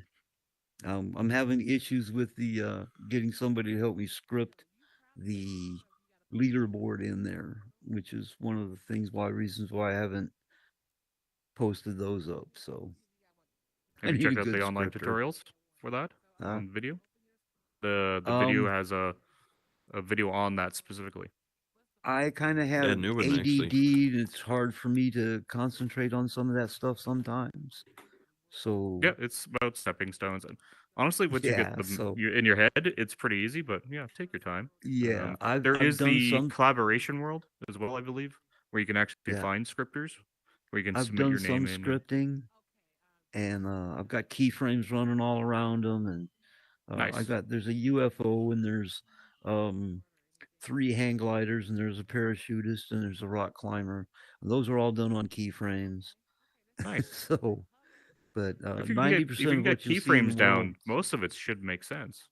So ninety yeah, percent of what obviously, you'll if you've see in never those done it, worlds, I built. learning, but yeah, So yeah, well, a friend of mine actually gave me the keyframe script, so okay. that's what I use to do those. You should take I a look still at don't like understand it actually look all. at the scripts as well. Like the nice thing Oh, about Horizon scripting is that they can be complicated. Let's be fair, especially if you look at oh some of the more yes, complicated ones, they can be very complicated. But the basic ones, like if you look at a keyframe one, they're not really crazy. It's just go to this object, and that's right. fundamentals of a lot of things too. So it certainly doesn't hurt for you to take a moment and take a look at it. But as I said before, you can actually get the support from one of the collaborator places. I think there's still a link in um, Horizon Yeah, World Tours, I believe. I'm gonna have to get in that too. Yeah, you can definitely Uh, find people that way. If not, yeah, the video has mhm, a tutorial on how to do it as well. I'd recommend that. yeah, But no, it sounds yeah. amazing though. Like what you're doing, it's honestly would scare a lot of people. Uh, But you were able to do it as well, which is awesome. If you're Right. built a whole world about a bunch of that stuff, is awesome. I also asked last time I was here about being able to keep a person inside a vehicle. I Hmm. actually got that kind of figured out now. I just built the Nice. box thicker in the front and thicker in the back, Mm-hmm. but I still haven't got. I've got another world that's based on a quarter-mile racetrack, and the fastest I can get you to go while you're in the vehicle now is 25 miles an hour instead of Oh the wow. 176 miles an hour I'm getting if it's just the person running down the track. No, I wonder if it's pushing back on the self, like if Yeah, the vehicle you're is trying to slowing you push the down. vehicle, and the vehicle won't move that fast. That's surprising. You So, should be able to make the vehicle move pretty fast. well, I haven't figured that part out yet. That's what Okay, I'm working on. it's interesting. another one of those. It's another one of those things that I'm working on. That would probably somebody who's really good at scripting could probably just go click, click, click, and it'd be done. But me, I'm going like click, click. Oh darn, that's not right. Click, click, click. Nope, nope, That's nope. half the fun, Twist. man. It can bang your head against the wall for a while, but when you get the solution, oh, that Oh feels good. yeah. Well, I finally got it where I've got a Big Blue is a rail dragster that you Hmm? can you can actually drive. I've got grass cutter that's a tractor that's got, you might as well say it's got dual 8-cylinder engines in it, and it's big and beefy, and it's built to go. you know. Nice, So I've got those in a couple different worlds. It's in motorcycle too. You can put that one on nice. and wear it like a hat, and then run down a quarter mile on that one too. I'd like to invite you there after we're done, or after you're done wherever. So No, it sounds cool. I like it. stop in sometime. Y'all are more than invited. It is open to the public, so just have fun. That's what they're there for. There you go. So, Dimster, I know we got away from the very beginning of talking about your hobbies and how you got into Horizon, and we kind of just Hmm. started talking about pretty much everything around how you're here in Horizon. But tell us about your first world that you built and kind of what you learned from it, and did you have any help? So that's the. I think I every single person who ever visits my world, I end up getting help from in some fashion because they always tell me a different perspective that I didn't have. The first world I ever did was actually I made a tribute to the Spirited Away movie, that old anime from Uh, big Studio Ghibli.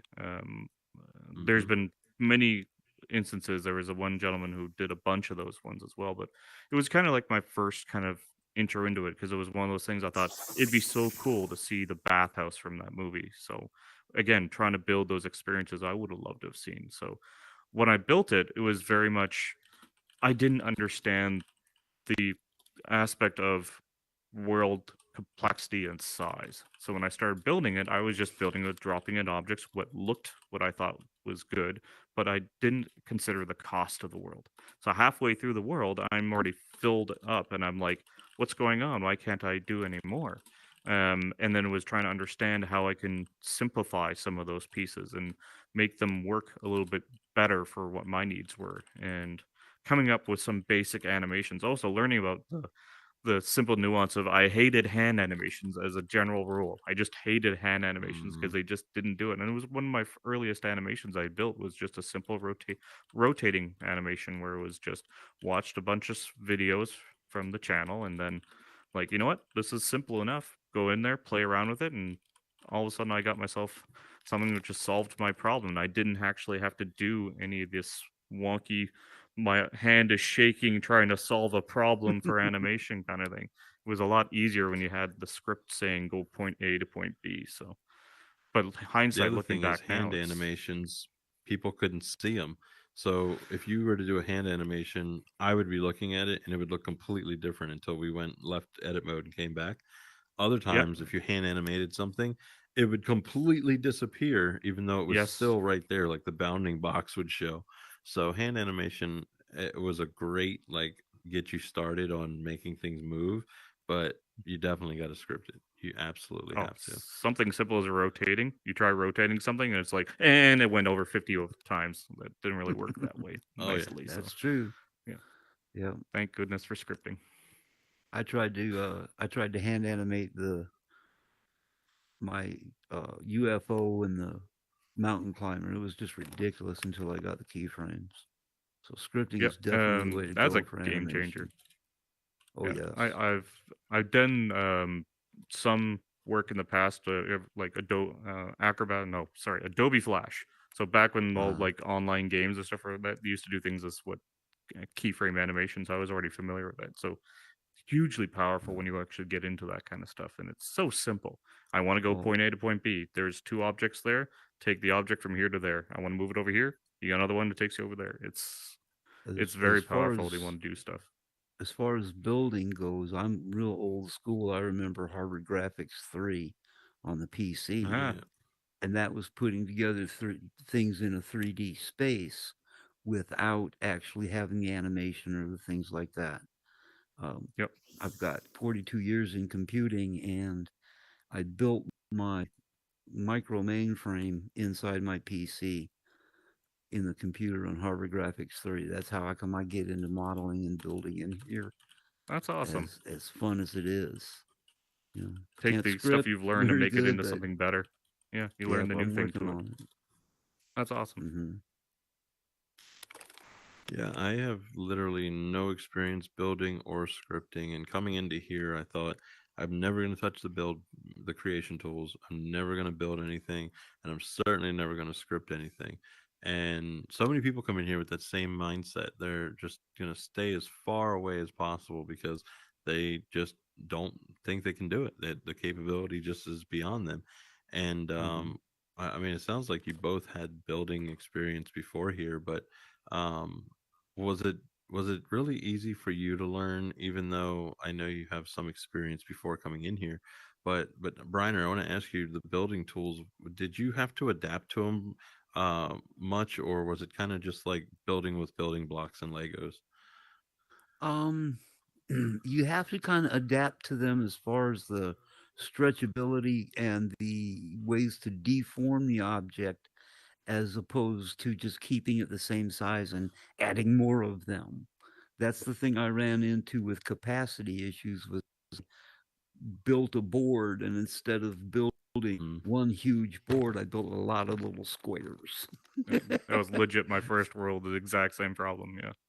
Yep. So, So, but after I got to me, I'm a pretty intuitive guy, so it came easy to me, and I can teach people how to build objects. That's kind of what I do. And I have fun doing that. Is nice. helping people that want to learn how to build start at least getting into the um, aspect of learning and figuring it out.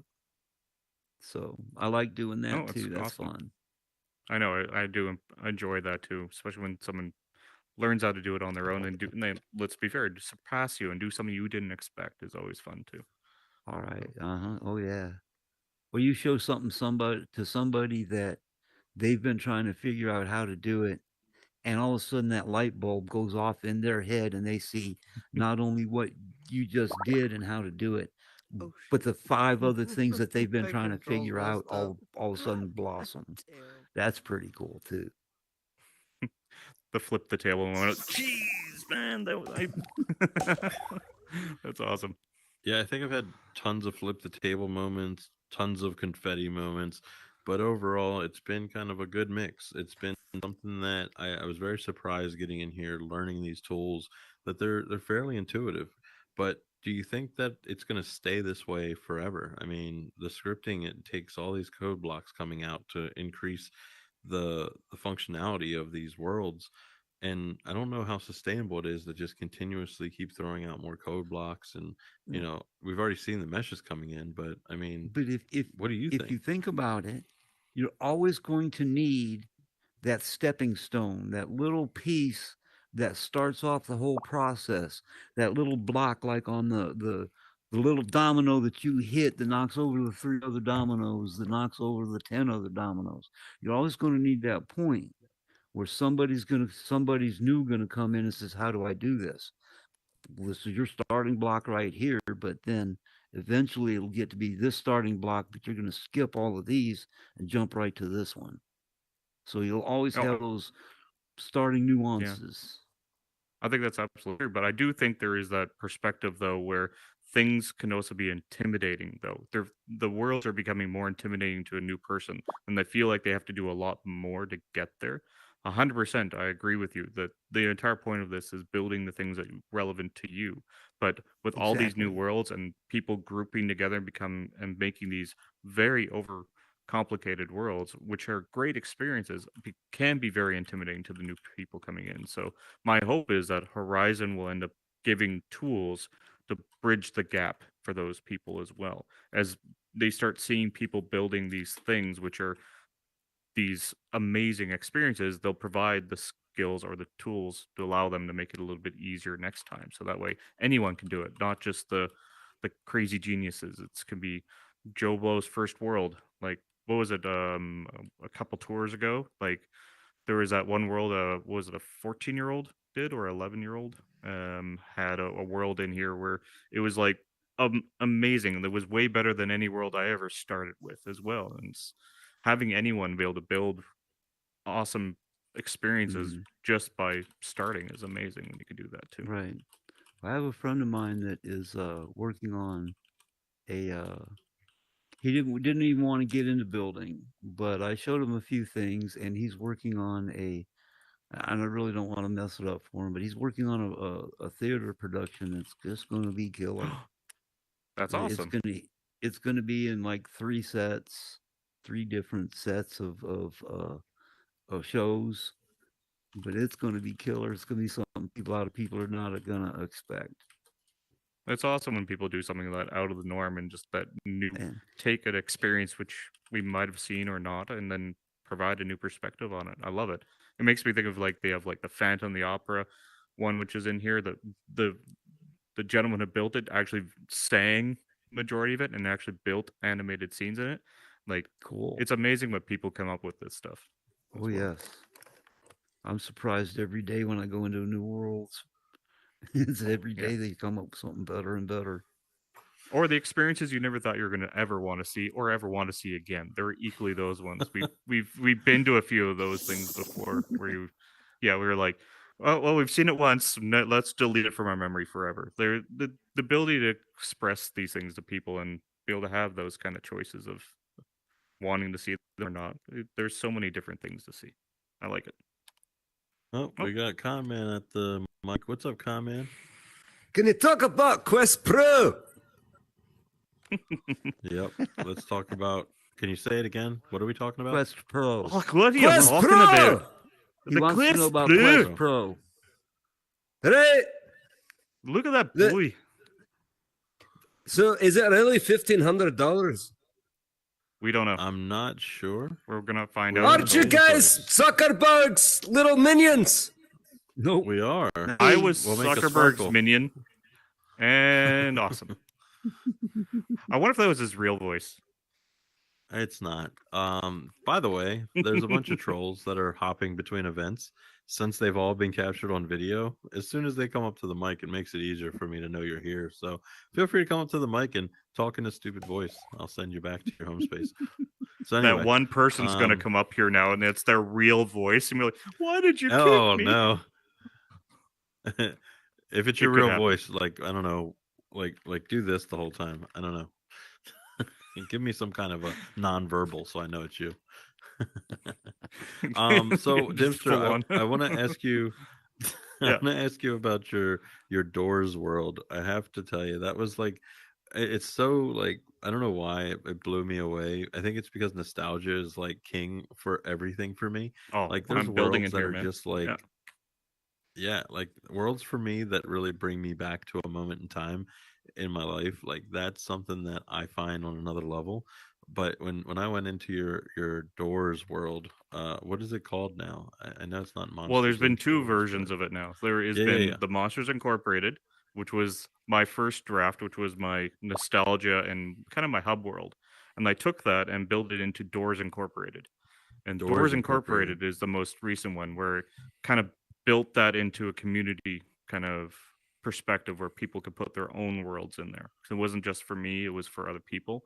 And it was interesting building the like built a computer in there basically where you can actually list out all the worlds, you can walk up to the door, use the new mechanics so you can actually type in a code, bring the door down, it all Mhm. animates. It was so much learning in that one, and that thing took me like weeks of work, but being able to have that door come animate out and back down again after entering a code was so much fun. Of that, like, oh god, thank it worked, great. I could sleep So now. how did asset spawning treat you while you were trying to figure it out? So that was the interesting thing. And so when I first built the world, asset spawning didn't wasn't a thing yet. When I first started it, asset spawning wasn't there. I was building the world in perspective of I was going to have all the doors in there, and I did a bunch of testing to say how many doors can I fit into this world, and it was a lot. I could actually fit quite a few doors in there. But then asset spawning occurred, and I'm like, oh my god, I have rooms for so much more. Instead of just being a blank world, I deleted half of the world out of the experience from compared to the monsters. I was able to say like, you know what? Now I can put a bunch more stuff in, and the spawning was honestly fine. It was just you had to build your experience to understand that delay of something that needs to come in. There's like it's not there. Wait for it to come in, then you can use it. And I still think I have to this day a request into the user voice to say like there's a way for us to make that even better. Of be able to say on spawn, let us take advantage of it a little bit better and give us more event parameters and stuff. So it was interesting having that aha moment when assets came around where it's like, oh, this could be so much better. So thankfully for me, assets have always been a cool tool, but never been the only answer for the solution. So Yeah, the asset spawning, I saw a lot of people were struggling with it in Visit 2.0 because things weren't despawning or they were spawning yep. partially. Did you find yourself struggling with that with just spawning indoors, or was it pretty simple because it was just spawn a door in, spawn a door out? Well, for mine, the huge benefit was a lot of the actions which I had with the spawning, I had the spawning occur outside of the actual experience. So the door would spawn Mm, in, then you would animate it in, and it wouldn't do anything until it was available. So then it would animate to its final location, and then when you want to despawn it, it would move and go out again. So if it was stuck in the world, you would never see it.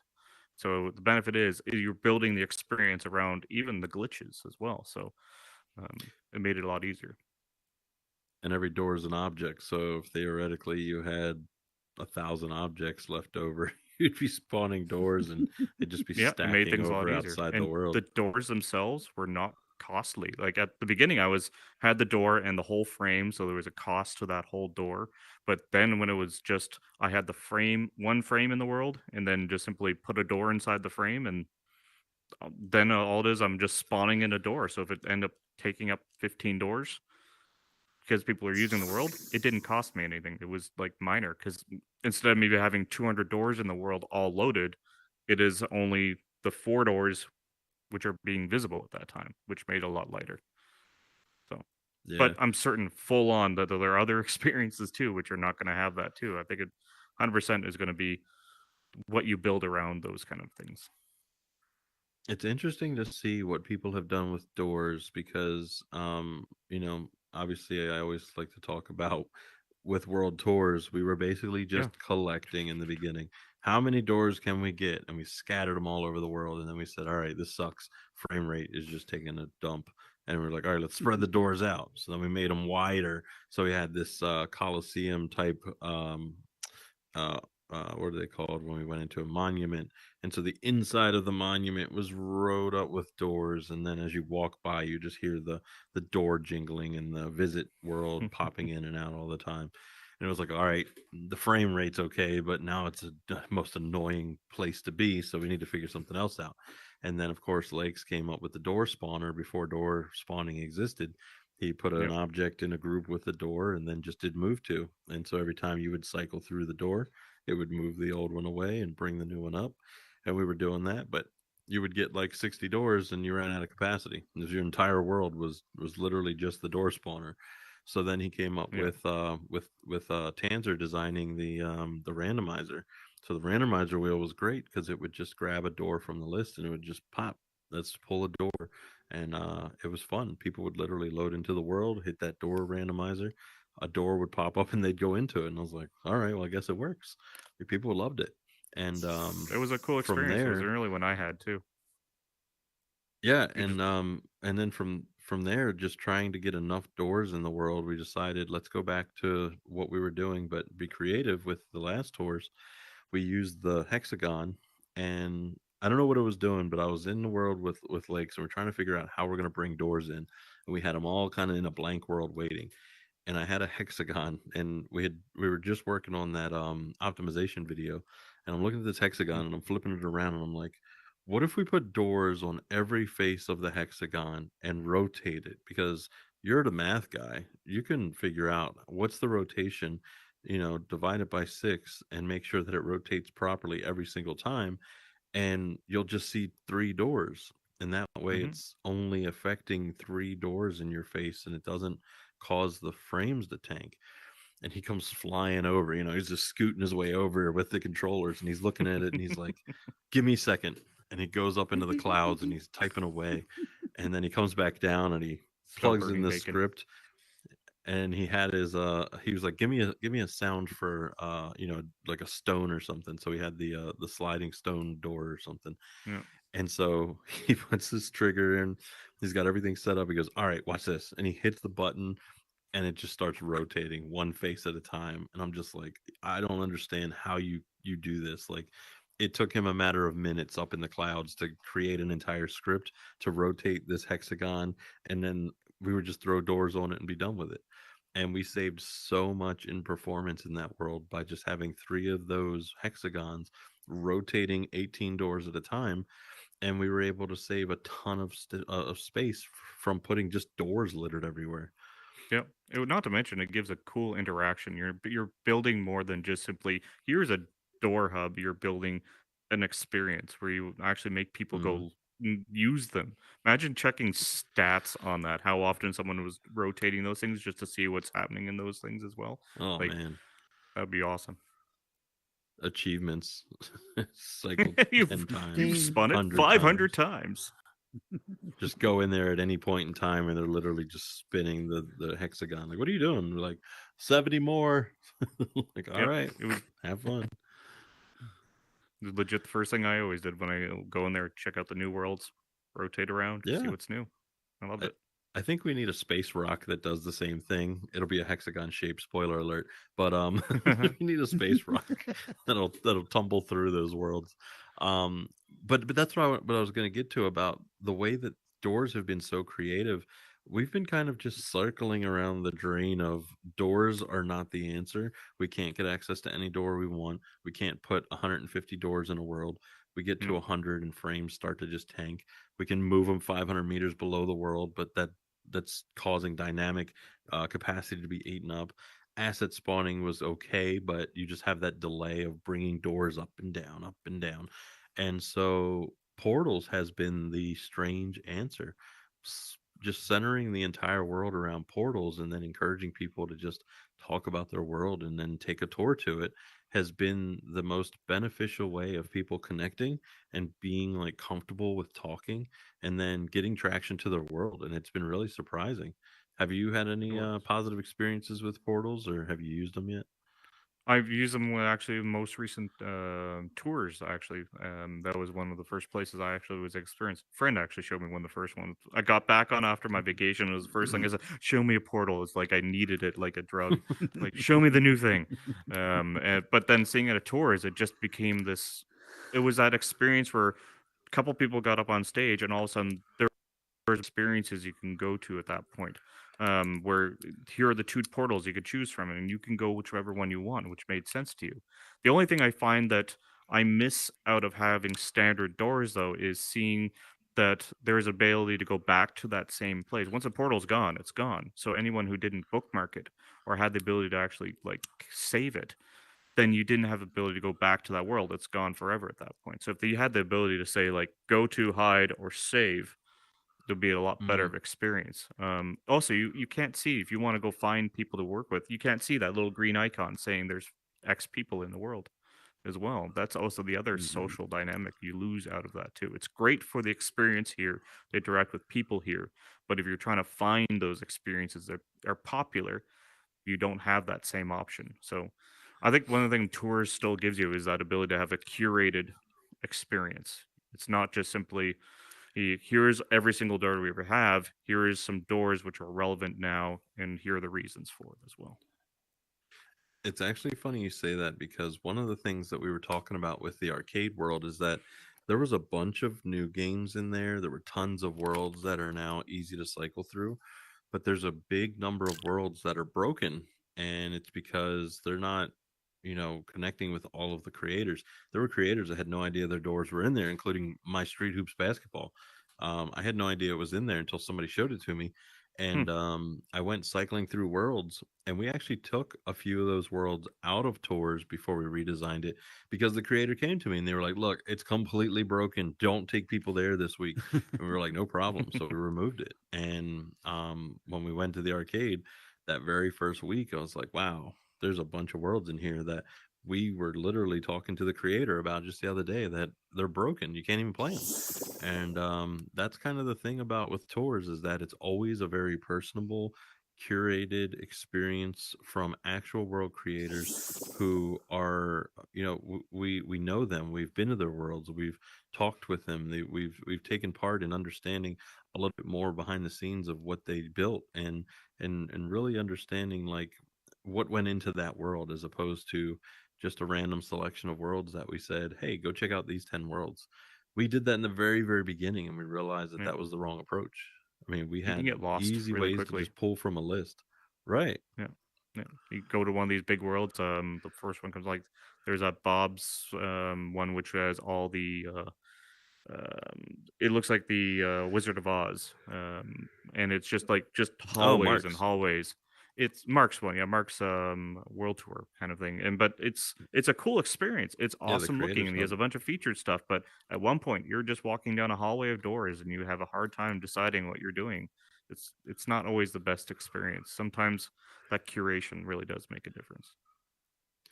Yeah, and that Creators Hub was more of kind of thanking the other creators in Horizon for all the help that he's gotten from them and all the experiences that Mm, he's had with other creators checking out his world.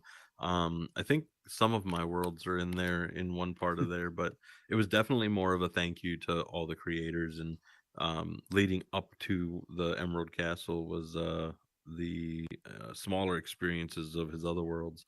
So I definitely agree, yeah, and it's something that even back early on when we had a conversation with Meta about doors, we said there's only 6 doors in the plaza. They had the 3 back in the corner. yeah, They had one down below. They had one behind the wall that you had to unlock with the 4 people. And I think there was one more door right before they did the redesign where Arena Clash is now. And we were like, we need more selection. We need more in the menu. We need more doors. We need more choices. And they mm, were like, no, people don't need more choices. If you give them too much, they don't actually know how to use it. It's overwhelming. It doesn't give them a chance to focus. And I'm like, well, I'm going the other way with it. In tours, we've got 120 worlds you can go visit. And they were just like, that's too many. And so the plaza, if you notice, it went down to just the 4 doors yeah, until they added in all the other, the launchers competition, the pushing and yeah. hitting examples, venues, arena clash. So it's been more of just kind of an extension of the menu of their own worlds and less featuring other people's worlds until the arcade came. No, they then you have to look at it though. And then they expanded it, and now they added a bunch more abilities to find. Here's the top 100 worlds, or here is the ones where adventure, or you're the ones casual. They've actually given some more of that Hmm. layer, and 100% the experiences. They're absolutely right. People want to have something easy to see what's going on, but 100% of the experience is going to be that's great for the new people. But what about the people who are trying to Hmm. find things relevant to them? You can't always do that from just a simplified experience. You need to be able to drill down and see that unique, what I want kind of thing. Like that's the entire point. You want to find the content relevant to you. Yeah, I think it's interesting because the menu has grown to a point where everything that originally they were against, specifically the top 100. It used to just be most popular world, or um, Yeah, I can't remember what it was called, trending or popular. But either way, trending. like Yeah, it was all of trending. the yeah, there was a lot of discussion because they never changed, and it was the same worlds all the time. And so the menu now definitely has a lot of selection. And at least Tours has been able to kind of grow beyond where the menu is, because at one Mhm. point we did have all of those different pillars that had PvP, PvE, exploration, women creators, LGBTQ plus creators, creators of color. We had all different kind of categories, including a what's new, and the menu never had come back to it. They used to have categories, but the problem was intro to my creation world filled every single category because people were just publishing that template world over and over and over again. And Oh yeah. so when tours moved away from categories and just did the what's new and favorites, that's when all of these categories started showing up again. And I'm like, sweet, we got categories. And then when I told him, I was like, I've got 104 worlds right now, 104 doors in world tours. And I want to be able to get access to more doors. I mean, there's a user voice request for that. Just being able to have better ways to discover worlds, searches, because right now it's sorted by last moment edited. So when I go to Yep. place a door, it's literally scrolling forever to find anything that hadn't been edited this week. But moving to just using portals and only having a limited number of doors, now the menu is just littered with all kind of worlds. um, but venues is just kind of taking it over, unfortunately. The events tab is like pages of just venues stuff. Have You know, you first and foremost, it's considered all that. Yeah. have you considered all of the venues events that are happening literally live, but all the ones that are coming up? I mean, it's endless advertising. Yeah. Well, to be fair, those are the paid things. It's the same thing applies to some of the other kind of big things that came in for Worlds, or like Wendy's as an example. When it came in, it became the prominent thing. Everyone was going to it because that was the first thing they were showing up in their menus, making into that. If people are putting the money in, of course they're going to put that as the first and foremost. It's the same thing as you go on to Facebook itself. There's still going to be advertising in there. It will always be that. It's kind of the requirement. That's how they get to do what they're doing. Giving us this for free costs something. So of course they're going to promote things that give them the money as well. So I think that's relevant, but also the venues was also still a new thing, and they were trying to give value into this and make people utilize it. The same thing with, like with events too.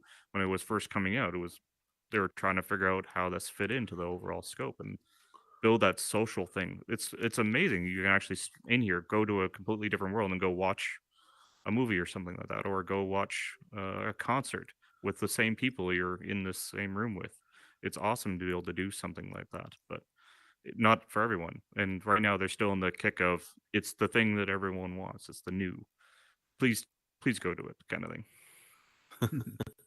Yeah, and it's funny because there's a much better selection of events now than there were when it was a When it separate first app. started, Like there yeah. was a couple of shows that I went to check out. It was okay. The aspect ratio, that 180, that was all like blurry. It was so terrible.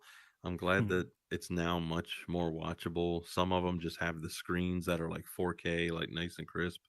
But I think that overall people are like there's people who are hosting events that really want to use venues, and I don't know when they're going to open that up to anyone. But there's a lot of people that could benefit from having some kind of a replayed session, something that was like a performance, or a comedy show. Like I think those are really good, but I don't think Yeah. that there's enough trust in the community yet that if they gave somebody the option to use venues and it just recorded the session, and then you had, when is the Oculus Pro coming out, screaming at the microphone, like Wait, I've got to take off for a little bit there, so I may be back. hey, You appreciate know you. your own way out, right? Oh yes. I thought you Yeah, were going to take the secret way out. yeah, No, yeah. Don't tell actually, I anybody was else the thinking secret about way. getting in here before he came in and just locking the stage so he couldn't get in, but I didn't really want to troll him that bad. I'm Nice. on the VIP list, but I appreciate your thought.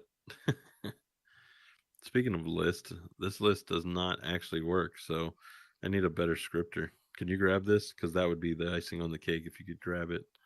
Okay, Oh good. Jesus! It's just force Nope. releasing. Hoping that that would reset it, but it doesn't. But No apparently I don't worries. exist either, so So doesn't matter. yeah, you're not on there. Briner's not on there. It's a fantastic script. I'm just gonna have to look at it. Debug a script that I didn't write. That's the ultimate way I learn is when Yep. something's broken, figuring out how to fix it.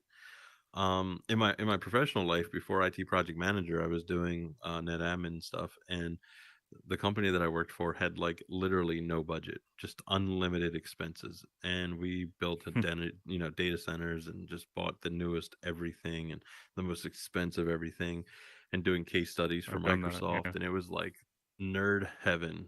And that's one way that I learned so quickly everything in my net admin role was because they gave us all this stuff that was untested and it was new, and we basically spent our entire time fixing it to get it to work because nothing ever Hmm. worked properly. And it was like I learned so much more from trying to fix all this broken stuff than actually learning how to use it the right way. And it helped because when it went down, we already knew this is supposed to be working. This service should be started. That one actually isn't even running. This is what we need. Oh, we've got a unregistered DLL that we got to you know import. Whatever it was that broke with it, it was just like nonstop, bug fixing. And then when it came to a point where it was finally stable, they were like, all right, we should probably hire somebody to manage this. And it was like, how? Like, we have all the knowledge to fix this thing. Like, let's just hire somebody else to do help desk and have somebody else do the system admin stuff. And we'll just add it to our NetOps center.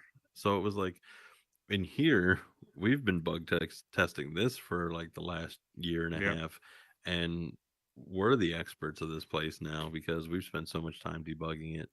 Do you think that there's light at the end of the tunnel? Do you think that we're going to get away from all of this bug chasing and we'll be able to No. just build our worlds again? There's just going to be a new tunnel. It's just going to be the next tunnel along the way. But you see it full well every single day. Like how many people still don't have portals? Not everyone has them yet. Same thing with the new Well, camera. Not that's everyone a has a new feature. camera. But that's the idea, though. There's always going to be the next hurdle. I think it's one thing to say like, "Oh, it's was working, then you broke it. Why did you break it?" Of course, things like that will happen, and that's because they're trying to optimize and improve the system so everyone can experience it. But that's why also they have feature deployment slowly as well. That's what that's meant for. But there will always be like in live systems, it's always going to have a problem. And the fact that they respond so quickly, I think is like pretty good. I think like the moment there's problem where no one can go to the next world or they're problem with the menus within a short amount of time, I'm like usually hours. Like they've solved and deployed a problem while people are still on the platform. Like that's a huge testament to them. I know it sucks for our experience at those times, but I think overall it could have definitely be a lot worse. So, but that's my perspective. Oh, what does a lot worse look like is what I worry about sometimes because a lot worse is always like the benchmark, but it's pretty bad, but it's getting It better is what I can care about. It's 100% getting when you better. when was that little while where all of a sudden menus didn't work, but did it stop us? It certainly didn't. We found ways to get to the next world, or we would just have fun in the world that we're in. It's the experience is as good or as bad as you want to make it. Yes, there will be bugs. It's still like expanding and improving, and can't blame them. But the fact that they threw in a bunch of new assets and they have technically been working without any problems, really, has been pretty awesome too. Like that was a huge game changer for a lot of people for like building worlds. Well, if you have assets spawning, some meshes don't load in. So that's a Well, problem. the asset spawning, but just using the assets. They just expanded the Yeah, asset yeah, yeah. library drastically. Yeah. But I no, agree, I hear you. 100%. Yeah, without, nothing that's been introduced hasn't come without its own issues. And some of them are very minor, which is great, and they correct them quickly. And that's why I said I got to give them a lot of credit because, like you were saying, getting on there and fixing it within a few hours, especially like the whole platform being down or the menus Yeah. being completely unusable. Like a lot of times you would think about this and imagine, 5 years ago, if you had an issue with Windows 10 when it rolled out. printers and drivers and software compatibilities. It was like everybody defaulted back to Windows XP compatibility or Windows 7 compatibility, and it was like we're never going to get away from it if we don't just start using it as is. And Microsoft took months and months to fix just those small things. So in here, everything just moves so quickly that people assume if it's down for longer than the time that it took them to complain about it, it's an eternity. Yep. And something that I'm always reminded from doing support work, there's people behind the scenes behind this product that are working to fix these bugs. We can be upset, but we should focus it on getting them the details and the information that's valuable to fix it, because we're the ones in this platform. We're the ones who are using it every day. And I'm not saying that we should be free QA or free testers, or we should be beta testing still. But at the same time, if we want to help support this platform and support the people that are building it, at least if we're experiencing the bug, just report it. Just report it. I mean, you Yep. might as well. And there's You're nothing like, if you're not being a part of the solution, you're just being part of the problem. So, like, take Yeah. advantage and report something. Otherwise, it's not going to get fixed. If people don't report it, it won't be prioritized. And one thing I want to share, if you hold down all 4 of your buttons, A, B, X, Y, for 5 seconds, that's the internal bug reporter that they released. I don't know if any of you are aware of it, but don't report anything now because there's no bugs here and it's just Oh. wasting the people's time who actually are going to fix things. But if you want to test it out, hold down all 4 of your buttons, A, B, X, Y, for 5, and it'll bring up a menu, uncomfortably close apparently, and it'll allow you to report a bug. And it includes screenshots that you can cycle through, and it goes directly to the teams who are fixing all of these issues, and it'll give them a little clip or a screenshot of what you're seeing, and it'll help them be able to identify what that bug is. That's cool. I mean, it's definitely huge. In-world bug reporting is something that people have been asking for a while now, because the old bug reporter was just a text box. It would pop up a text box. You could type whatever you want, and it would go into a list of other complaints, and they would kind of try to be sorted out, or whatever they did Yeah. with it. But this gives you a graphical interface to say, I'm having an issue. This is what's happening. Here's a screenshot, and it sends a recording along with it, similar to reporting somebody. So it's just really great that we get new tools, and they're trying to help us. No, that's awesome. It doesn't work for me, but that's awesome to know. I got If to you hold remember down that. all 4 buttons for 5 seconds, 5 seconds. Yep, mine just popped up. Does it work for anybody else Coming out soon. there? Anybody else? Worked for that person? Anybody else? They're all There's 2 reporting people me. who have it. 2 people. It's not All working right. for This whole Dimster. time Report they were like giving thumbs up, and they were like confetti, and nobody has it. it. Appreciate y'all's support. Y'all are the best audience ever. As I said, the mic is open if you want to come up here. Trolls, I mean, it's pretty obvious when you're a troll, so you'll get removed. Everybody else, please feel free to come up to the mic if you have questions, anything you want to talk about. Unmute, and of course, leave your party. Appreciate y'all respecting the live recording by going into parties to have your conversation. Y'all are amazing. I appreciate y'all. What's happening? Yeah. I do like the new assets, by the way. Mm-hmm. And I've been wanting to be able to do search with my voice, like saying, instead of typing, you Search say what? it. Like just worlds? Yeah. That'd be Search cool. anything. I know you can do some of that inside Horizon, not Horizon, in your Oculus text messaging. You can do voice texting, but I don't think they've come out with that inside the world yet. They did toy around with the idea of doing that build bot at one point, where you could use your voice to build a Oh, yeah. world. But Builderbot. who Oh knows my when that'll ever come goodness. around? Wow. But I think that's the entire point of having all the assets. Once you have assets, it's a lot easier for them to do that. But I haven't heard anything about that piece. I kind of wondered if Builderbot was coming back. I think, like, if you were to tag your assets, so like a big droopy tree, if I said, "Hey, BuilderBot, give me big droopy tree," it would drop big droopy tree in my world, and I could place it. Like I think that that's kind of why that Wrong asset. worked in its very very rough form. Just Yep. having asset spawning with being able to voice speak the asset name. Yep. Well, I think it definitely would. It's the problem where everyone had their own assets. I think is a problem where everyone calls it whatever they want. I want asset 1763. Like it becomes a lot more an oddity 2319. for it. Totally missed the Yep. opportunity. Mm. Hmm. I love your little thing there. Oh, I love it too. Sadie Chan Your did an amazing figure. job. Yeah, the Metapop. Shout out I Sadie was trying to Chan. find them Amazing online. I talent. want to go find it. You said on Instagram, right? Yep, Sadie Chan. SadyDeechan. Sadie Chan. Incredible. Got a whole I can library go of back. Metapops out there. Meta Rupert Nice. has a boombox. Lakes, of course, has the script block and the setting wheel or whatever the menu. So there's a bunch of them. Yeah. Oh, that reminds me. The big gigantic boom box doesn't have holiday eggnog in it. How would I put that in there? Because it's in our musical assets, but I'm learning enough to where the one that we can put in a holiday world like I have, I Mm-hmm. don't know if I can put that very same thing in building mode in that green whatever they call it.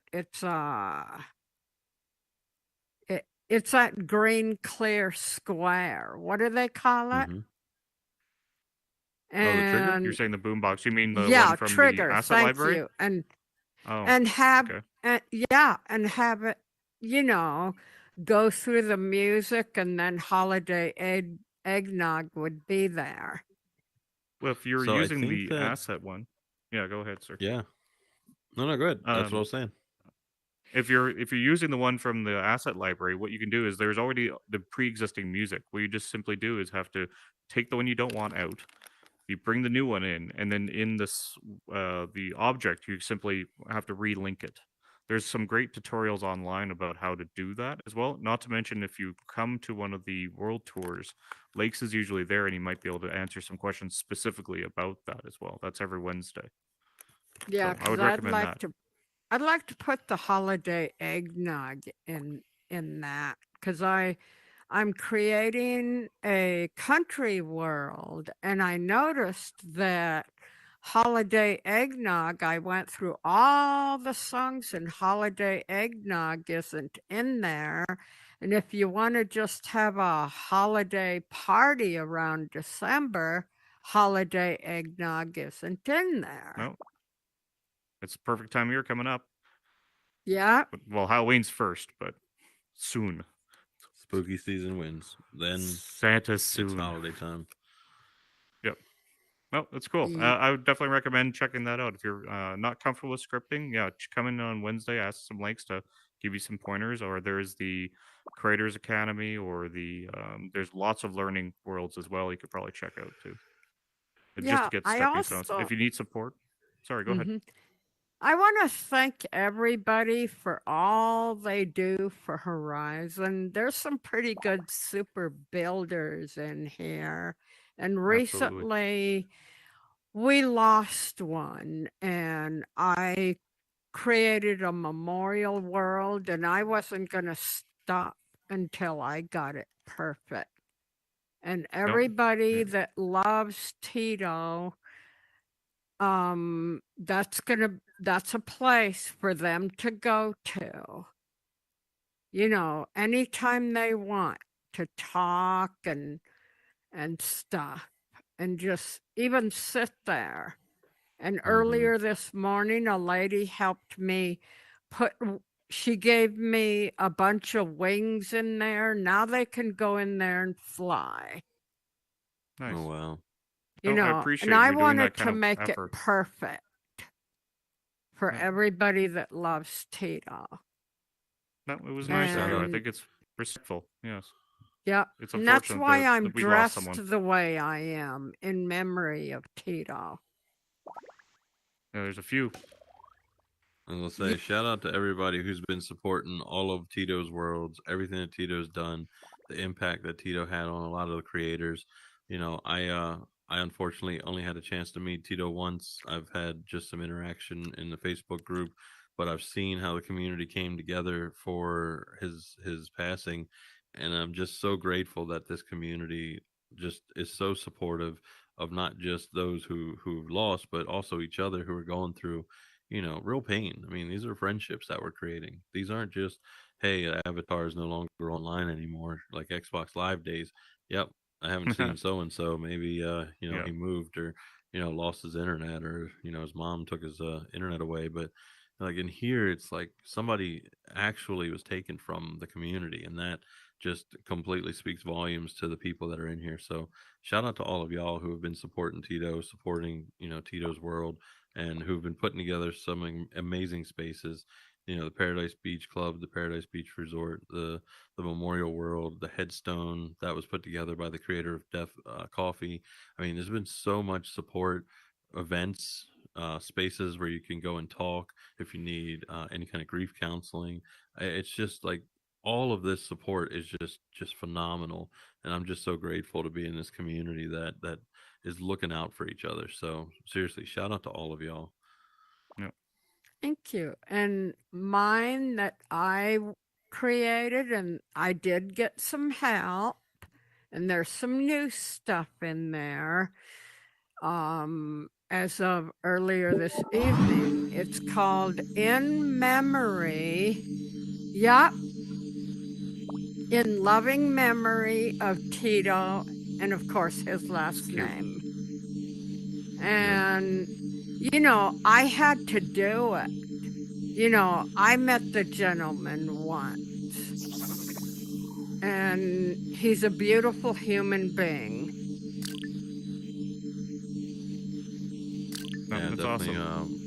Thanks for Want to make Art sharing sure it, that by the girl way. people put bookmark that if they get the Art girl chance. put the wings on my on on the Tito figure, and the Tito figure came from Blubber Nugget. He gave that to me, and that means the world to me that he did that. Now Awesome. all I have to do is complete it with the pair of red glasses. There's a memorial with that in it. That's And awesome. I've got a place Definitely. to put them already. It's a purple block with a heart, and Nice. that will complete that memorial. Yeah, if you get a chance, Nice. come to tours on Wednesday. Please share that Drop world it. so that way we can pop up a portal.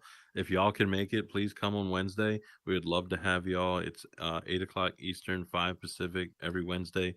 This Wednesday, if Kara, if you show up, we'll definitely give you a chance to get up on stage, talk about the world, and then we'll put up a portal and we'll take a tour there. So come by and see us. Thank you. Yeah, it was my pleasure. I had to do it. There's so many people that love Tito, and I had to do it. I Nice. needed to do it. We appreciate you. Thank you. Thank you for stepping up and sharing that with us. We really appreciate it. You're very welcome, and thank you for all you do for the community too. Oh, I do what I can to help.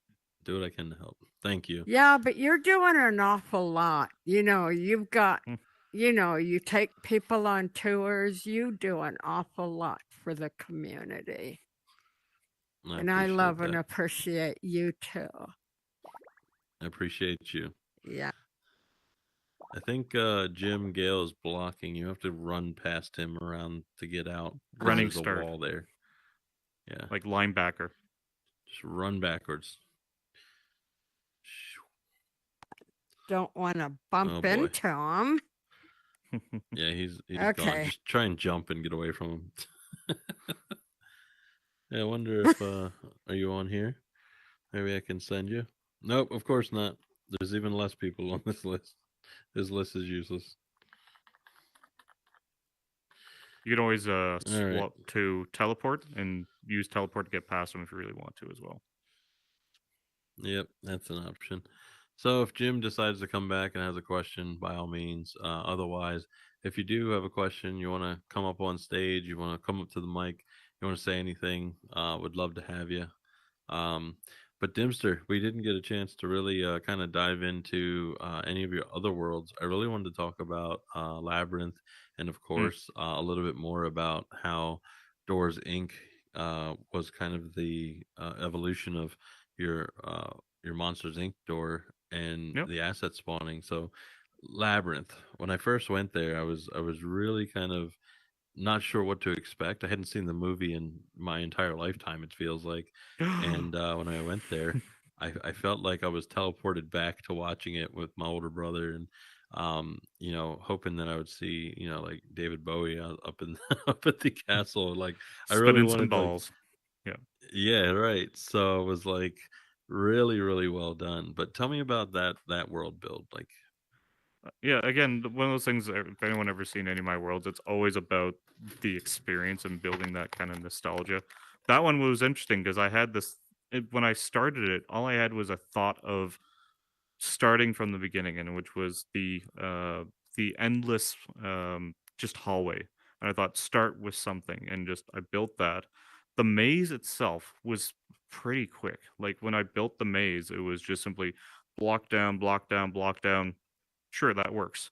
And it just kind of expanded from there. Like every time I went back to edit it, it just was like, what else could I do? What else could I add? Build the castle, and I 100% built the castle with the perspective of when I first come into the labyrinth, I wanted to have that same experience when you watch the movie and see that castle and in the background just hovering over you, and you're walking towards that and build that experience out of it.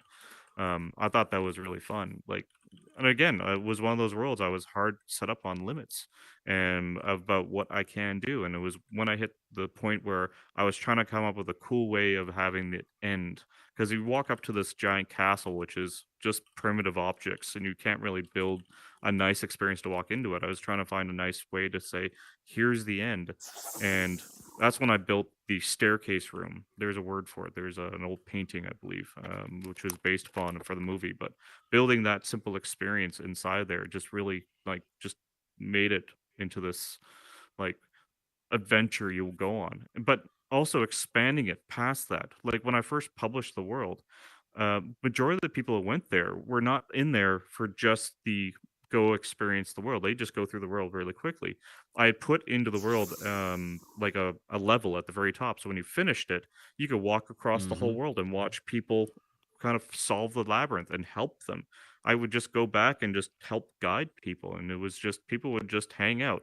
I have no idea why so many people would hang out on top of the bog of eternal stench for a chat session and just have little farting sounds just popping up. But apparently that was a fun thing for everyone to do. But it's amazing what people do for those kind of experiences. So something which was just an adventure turned into a social experience as well, which I thought was really fun too.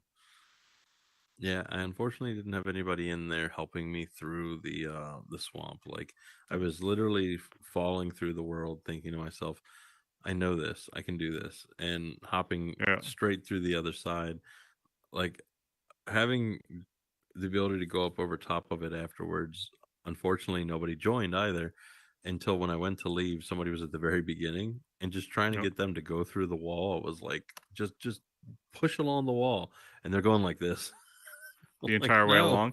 It's surprising how many yeah, people were just never seen the movie and never had that yeah. experience and just didn't know. And that's why purposely like the little worm guy is there because if you touch him, he Hmm. always says the door's right behind you. It's not everyone remembers the same things we do. So giving some sort of Hmm. hints really does make it more useful. So you have to build not Yeah, just for the people who knows it, you have to build to the people who don't. But yeah.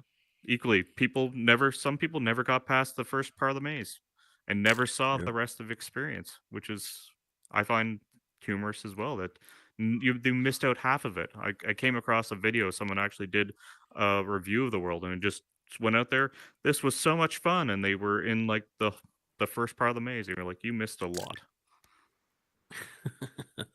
It's kind of interesting when people play a world. A lot of times they go in, and as long as they like got as far as they're happy with, that was kind of enough for them. They're like, Yep. "Hey, you know what? I got to see this. I'm gonna post some selfies. I'm gonna go somewhere else." It's like finishing the world. Like, how about that?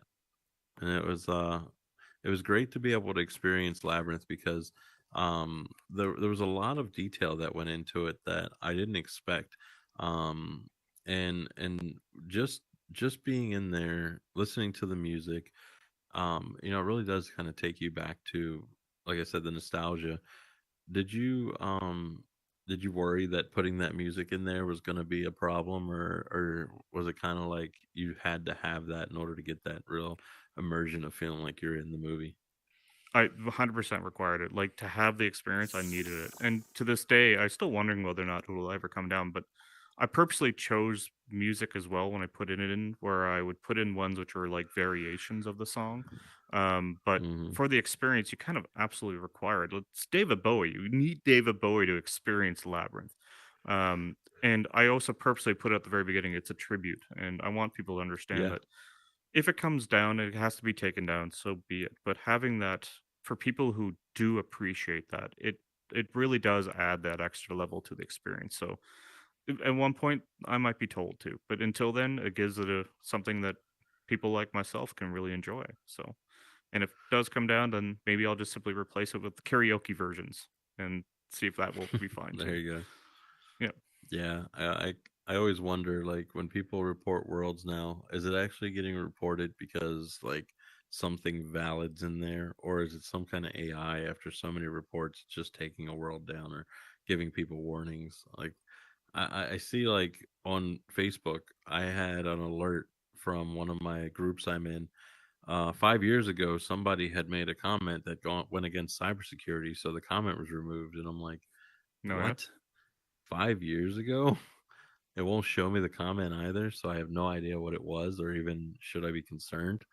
And it's like if they're using that kind of scanning software to go through posts from 5, 10 years ago, what are they using in here that might be taking worlds down, taking people Yeah. and giving them bans? Like it's always in the back of my mind because like I'll spend all my time in build mode. I'll come to this event, I'll go to Tor's event, and it was literally things like that. And I got removed from the platform for 24 hours, and I don't even know what happened. I still don't know to this day. It's funny how that stuff works because I had this very same experience. But what I was doing, I was playing around with this idea of record, like doing a live stream of my build session, just straight up old school.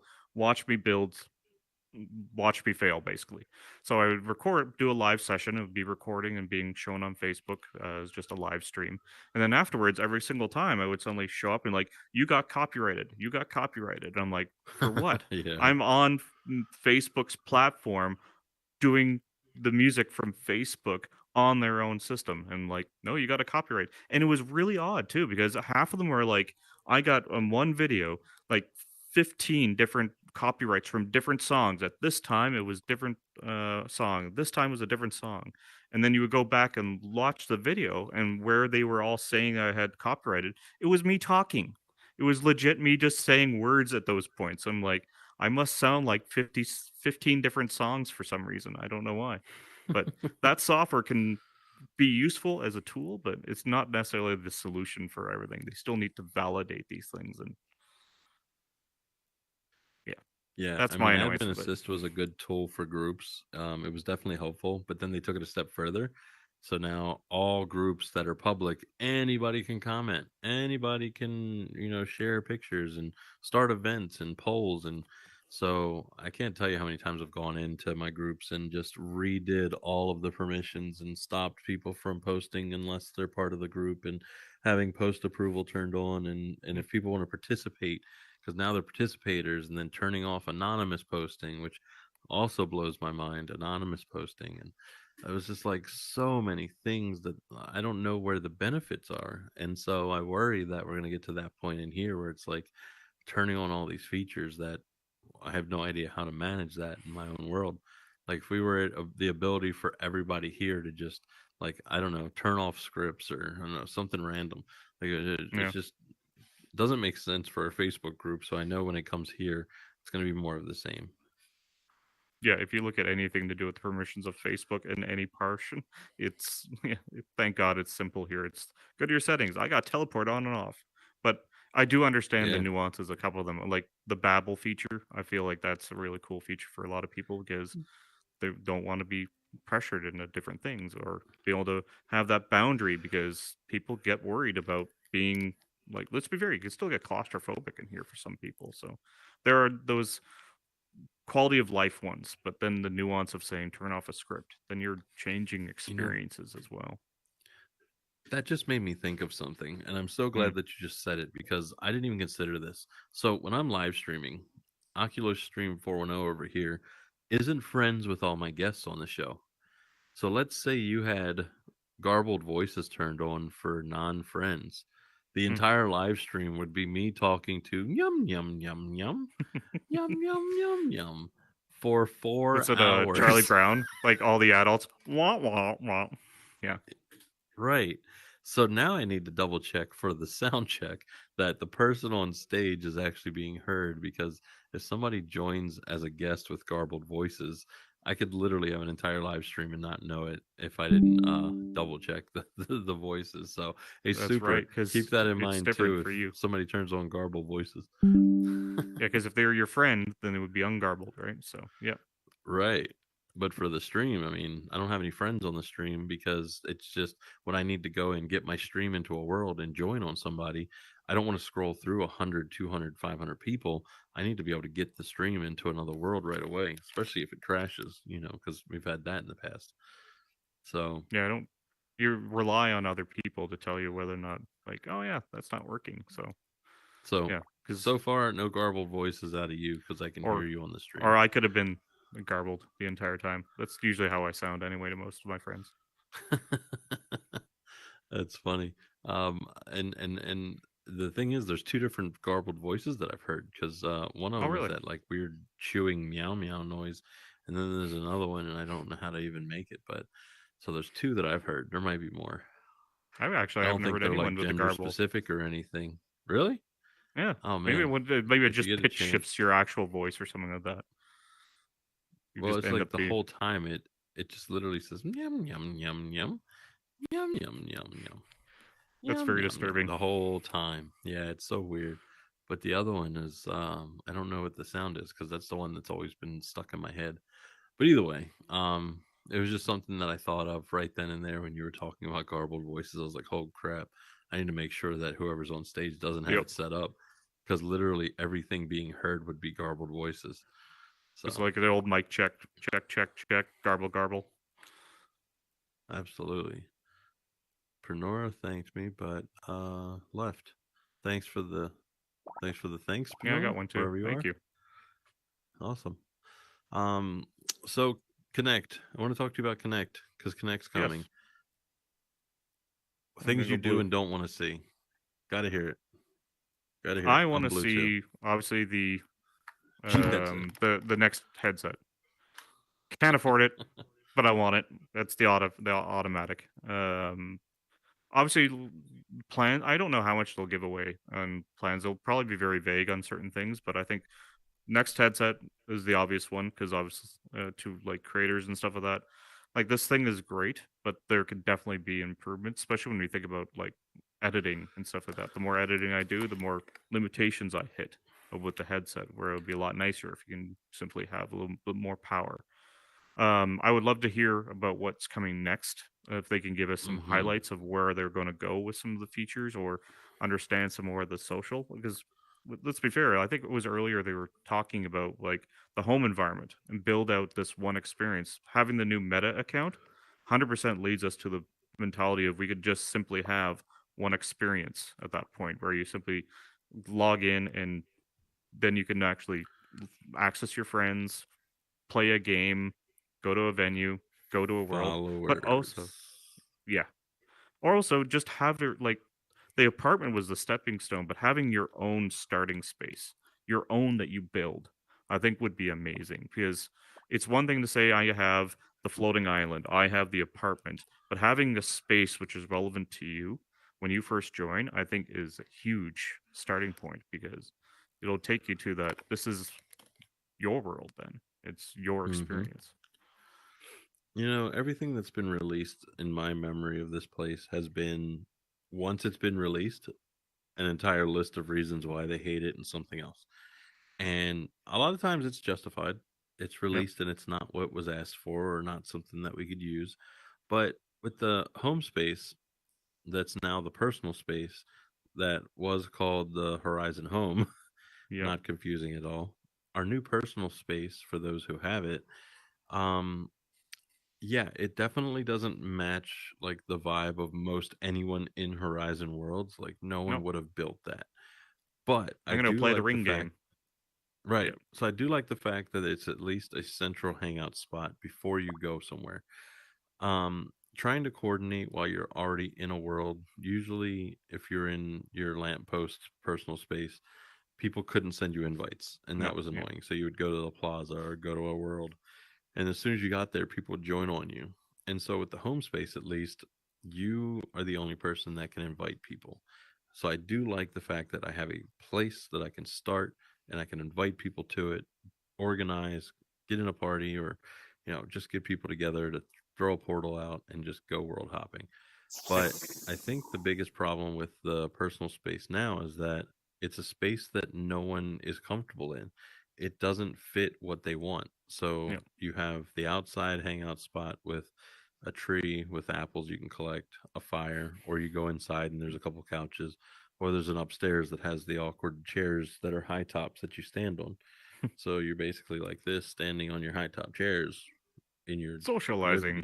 kitchen. Yeah. Yeah. So it's like there's a lot of little random things that I wish they would have uh, changed with the feedback and then rolled out to the rest of everyone else and then give people the opportunity to set their own home space. I think Yep. that's much more valuable, like you said, because everybody has a home page on their internet browser. Everybody has a home space, a home when they open up their YouTube, if they have a saved favorite, if they have a specific sorting on Reddit of subreddits that they follow. Like everybody has customized their way of viewing their own content. So I think that's something that we really got to push harder on is where is our actual home space? Where should it be? Is it when we turn on our headset and then we're in Horizon in a world, whether it's the apartment that's now in our, as soon as you boot up your headset, or do we get to choose one of our own worlds as our home space? I don't think it Yep. should matter Nope. because it's just a throwaway world at this point that most people are just traveling out of as soon as they get to it.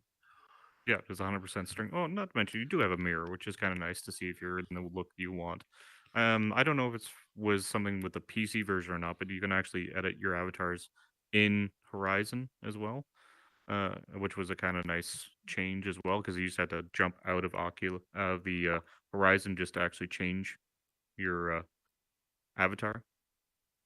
Distracting, isn't it? Oh yeah, you're you're like, oh, we have a mirror in our home oh yeah. space. Like But the camera is I feel like definitely. 100% it could be your like it's a template 100% and Hmm. allow people to modify that template or revert back to it. Like give them a starting point, but don't make it their only choice. Like like the island was made sense. This is your staging part of the world, but the moment they want to do bring people in, you got to make it so it's theirs. So, yeah, Yeah, go with that. That's what I'd I hope. That agree. would be great if they announced stuff like that. But I I don't know. It's think kind of hard to say what would you want out of this platform. That's a big wish list. Like what could they announce at Connect, which would be amazing. Like there are so many potential points they could expand on. Like earlier we were talking about the pay for stuff and they've been talking about having a store and like legit you open up your menu right now it says open inventory and it's not just simply that's available in all worlds. It's not just simply in worlds which have it. So they're obviously stepping stoning towards you bringing your stuff to other worlds. So is that's going to be the next piece? I don't know. Like, what are the other ones they've all just been teasing? Like we talked earlier about the build bot. Like, is that going to come back or not? More capacity. Like, there's so many wishful things we would want. But I think fundamentally, as long as they're pursuing something and they give us some sort of knowledge about what is upcoming, I think is all that really matters. We're all going to be excited for it anyway. Very rarely you get like, oh, well, that sucked. I didn't want that. It's more along the lines of how soon I need it, like that Hmm. headset. Who wants a pro? Yeah, I think that's gonna steal the show. The headset, even if it's already been leaked and people have already seen what it's gonna look like, I think that's definitely gonna steal the show. People are gonna be Everyone's going to wait for scrambling to that buy price it. drop. Yeah, Yeah, that's all they're and waiting if they for. don't announce the price, I mean that would be a huge waste. Like I think they will announce it, but I wouldn't be surprised if it was all right. We're going to be launching, October 30th or something, and pricing will be available on the Friday before. So stay tuned, follow this website, sign up for updates, whatever it may be. Like I don't think they're going to No. go that route. I mean, it's to the point now where it's everyone just wants them to announce the headset, be done with it, and find out how we can order it. Um, I will say that if they go the route of having it on the GameStop, Walmart, and online retailer website to buy, um, On the similar to event, like that'd be PlayStation and crazy. Xbox, bots are gonna ruin it. They're gonna buy every Oh, yeah. single one of them. So I But definitely it's plan on also one getting of one those things. Would you regardless. want to have the first one out the door as well? Like first Uh, I round always of. do. I have to. I'd rather it be broken. I need it. Yeah, Yeah, I mean, I'll take a broken one. They'll send me a replacement if it's that broken. My it's first true. Xbox, what was it? The Xbox One, the DVD drive, Oh yeah. was grinding, and I was like, "Well, that sucks. Send it back." And then before that, I had the red ring on my Xbox 360, and I was like, "Well, I had the first one. Send it back." But I mean, having the first, being able to play it, being part of that It's first pretty group of, awesome. testing it, it's like it's a great feeling. But at the same time, it's like I could have waited. I mean, I definitely waited when I got this. I didn't pick it up first day. And I don't think that it mattered when I bought it. It was just the fact that I was able to get in here and start community building was could have been then, could have been 6 months later, could have been last week. I'd still be pretty much doing the same thing, looking for the social interaction. That's why I'm here. That's the whole reason why I came to Horizon. When you came Yeah. to Horizon, was it more for just building the social, a little bit of both? I think I came here for just. I think I came in because of the social, because building was not really in the mentality. I just wanted to see what it was like, and just Hmm. started hitting experiences, and that's when I started making friends, and yeah, that's. I think that's where I started building. Of what we were doing was world hopping, and the more world Yeah, hopping that we did, the more of those experiences. Like it'd be so cool if we had this one, or so cool if we had that. yeah. The the wish list is literally a mile long of things that I used to Oh yeah, want when I first got in here because it was like there were so many gaps, there's so many things that were missing, and I was like, I'm gonna focus on the community building aspect because I don't know where to go, I don't know how to find people, and that was kind of where I found my in. And most people were in build mode, so I was world testing, and now you could join and literally do whatever you want. I mean, there's opportunities everywhere. You can hmm. world test, you can build, you can learn scripting, you can go and be a DJ, you can be security at front door of somebody's club, you can just come in here and make up a role. There's people who are giving legal advice and financial advice, and I mean, all of these What different was it last week? spaces. The individual was also the hiring firm. Yeah, the staffing agencies. I Yeah, mean, that was there's pretty just awesome. so much creative ways to represent what you enjoy in this space, and there's no wrong way to do it other than to wait. I mean, I think that's the only misstep is waiting. So, if any of y'all have business opportunities, don't wait. Just do it now. Just start. Post about it tomorrow. Post pictures. Post all over Instagram and Facebook and Twitter and TikTok and tag Horizon Worlds. I can't stress enough. Every time somebody tells me, how come I'm not getting noticed? How come my worlds aren't getting seen? How come I'm not getting love from Meta? Post and tag Horizon Worlds. Everybody that's tagged Horizon Worlds, I see in their stories like a day or two later. Horizon Worlds shouted me out. Horizon Worlds shared my picture. Yeah. Horizon Worlds commented on my post. Oh my God. All you did was tag Horizon Worlds, didn't you? That's it. That's all it took. Oop, my Bluetooth acting up. Um, so I don't want to hold us beyond midnight East Coast. So I do want to ask you, Dempster, one more Mm, question. As far as video verification, when you looked at it, I know you said you took the pre-test or whatever, yep. but have you had a chance to go through the assessment yet with Jay, or are you planning on it? Nope. So when I left off, as I said, I disappeared for the most of the summer just to take some time away and did a bunch of music festivals. But that's where I left off. Was Jay was touching out to me and actually saying, "Hey, let's schedule some time." And now I'm in the point where I need to go back over that list of all the different videos and just kind of Hmm.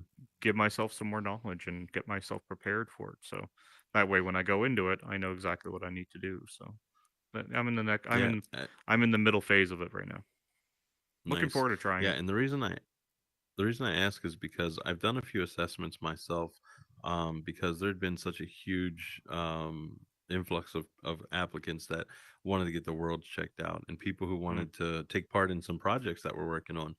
And the funny thing was is that even though I'm not like top tier scripter and I'm not the most amazing builder, the rubric that's set up is very specific to what you need in order to show you understand how to do this one thing, and it's through the entire list. And when I was even the doing point an value too. assessment, yeah. The point values are amazing because it tells you how much each thing's worth. And let's say there's a couple things you're just not comfortable with, or it's obvious you don't know how to do it. You can skip those just to at least go and focus on the ones that you are comfortable with to be able to Mm, pass and then kind of give yourself a buffer. But I actually did some assessments, and it's amazing how many people have not watched the capacity and optimization video, making things oh, non-collidable, going through and getting rid of soft cubes, and replacing a lot of yep, these shapes that are very high geo, and being able to build your world where now you can add a couple players. yep, During that exercise of creating that video, I was able to get 6 additional people into Club One. That was mind blowing to me. How many things that were in there that just weren't optimized. And it's helped with these projects because when you have the design of like this entire structure or these individual characters, and then you realize you're now at 350 shapes or objects inside of a character, you're like, oh no, what do I do? Because it's like 12% of your world. And you yep, go through and you start finding places where you can optimize without upsetting the structure of the thing. And then you're able to pull back a number of objects to where now you can not only put it in the world, but you have room to continue on detailing the world. yep. So the optimization efforts, I don't know if you've had a chance to really watch that video and apply it to your worlds, but have you considered how good you are at optimization, and maybe where you could grow that if you think you're good at it, but then going in afterwards after watching that video, like, do you think that there's some things that you just don't know, or you think you're fairly good at optimizing, or where are you Like in there? the legit that video is also remember I mentioned earlier about the Stranger Things and how I increased the size of the world. Legit that video is Hmm. actually what made me go and actually do that because it all of a sudden Huh. he also provided that chart which gave Yep. this whole new perspective because all up to that point it was just I can't talk right now. It was just me assuming different parts of it. Like I thought like hexagons were cheap because they were straight objects, but apparently they were more Oh, costly because they had more faces. Spheres, I thought, were the most expensive thing you could probably do, but again, without having that knowledge, so that really did change my perspective. But then even like today alone, just while I was editing, just the understanding of just turning off the collidability. Like you don't realize it when you're actually creating your world that these things do make a difference. But when you're doing large, complex worlds where have a lot of animation, something as simple as turning off collidability, you don't realize the value of getting that until you hit those limits.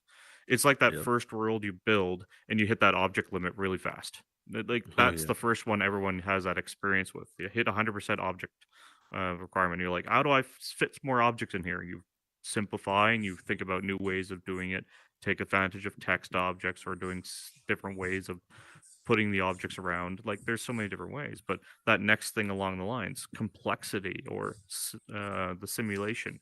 How many players are you trying to build for? Can really make a big difference to your world. So I would say that I'm always going to be learning on that, and the experience will always dictate what I need to build against. So if I'm trying to build a 20 plus world for players, I would build something different than if I'm trying to build something with a lot of animation or something like that.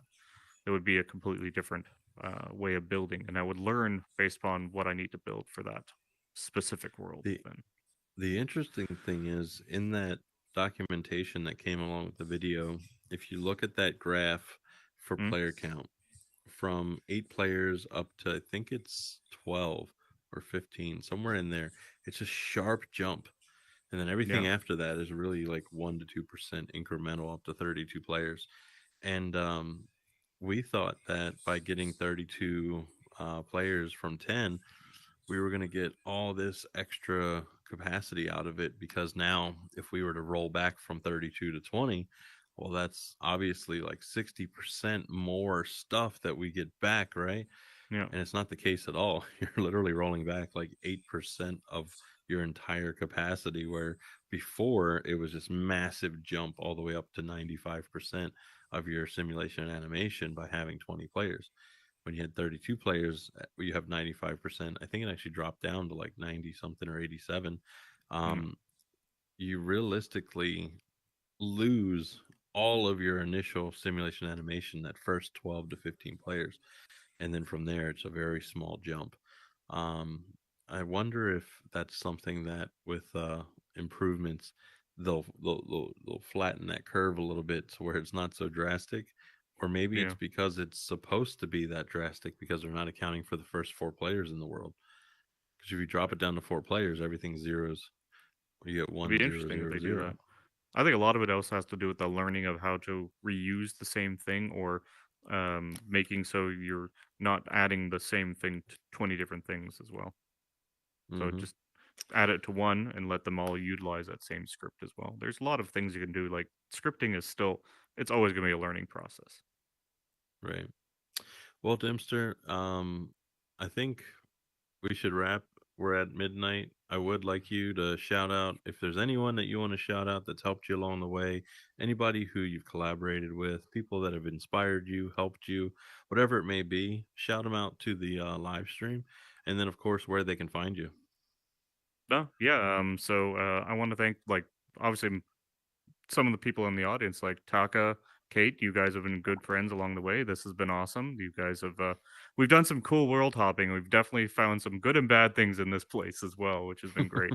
I want to thank, obviously, Oculus. Like, doing the tours along with lakes as well has been awesome, because I find it's really given me the opportunity to also experience more than I would just do it on my own. It's giving, again, it's one thing for us to world hop to our own places that we would feel, but also experiencing the ones that we wouldn't normally think of trying, or giving that new perspective on them as well, which is really nice too as well. I'm in here majority of, like, during the week. I've been doing regular builds for myself. I'm working on a new one right now. I'm currently working on a tribute to Treasure Planet. So some of you might recognize that old cartoon as well. I'm looking forward to putting that one out. Doing a little bit more editing right now. You can find me on Facebook on Horizon. Work on all the Horizon communities as well, under Dibster. Please, if you have any questions or ever wanted just to uh, go explore a world with me, just give me a shout, and I'll be more than happy to do it. So, but thanks very much for having me up here. I certainly didn't expect to be up here. Yeah, that's the best part about this show is that no matter who is out in the audience, everyone has the opportunity to come up here, ask questions, and even join me up on stage. Also, it helps because whenever I have a guest on here that I pre-plan, in the past, it would literally fill up with their friends, and it Oh, was something that I saw with so many other shows, and not knocking them whatsoever, but it was for me. I wanted something different. I want people to support the show. I want people to support the format, and of course, support me. And y'all are doing that. So seriously, thank all of y'all. Thank you, everybody on the live stream who watch along. I know that there's people who are watching the stream in headset because if you get a chance, check out on the Vidu Tutorials channel. It's Netflix and Build, the video that Sensei J put together with Jackal Dude on how to literally watch a browser window in your headset with Oculus Link. Oh, So you can that watch was literally great. Netflix, you can watch YouTube, and it's literally a window that stays on your view while you're building.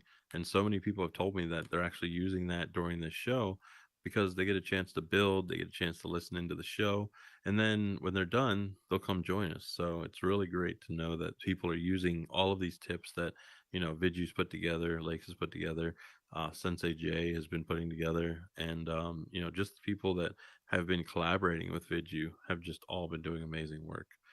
So Yep. Dempster, appreciate you being on stage with me. Appreciate you coming to Thanks, talk buddy. for a while. Appreciate everybody here in the audience. We'll close out Super's stream, so make sure you're checking out Super every time he's streaming live. You can see all of his events at the top of the screen, so make sure that you check those out. You can obviously come back here every Sunday, 9 o'clock Eastern, 6 o'clock Pacific, and of course, leave your comments, hit that like, send some stars for Super, and make sure you keep following along. And for everybody following the Vidu Nights channel, appreciate y'all hanging with us all night. Make sure you continue showing up every single Sunday. Leave your comments, leave your questions. That way we can ask whoever's on stage with us, or join us here in Horizon Worlds. You can join us in World. Make sure that you check the events tab. We'll see every Sunday we'll have this event, or you can check us out on World Tours every Wednesday. I'm Oculos410. This is Dempster. Thank you for being on stage with me. This is Horizon Live, and we'll see y'all next time. Bye, y'all.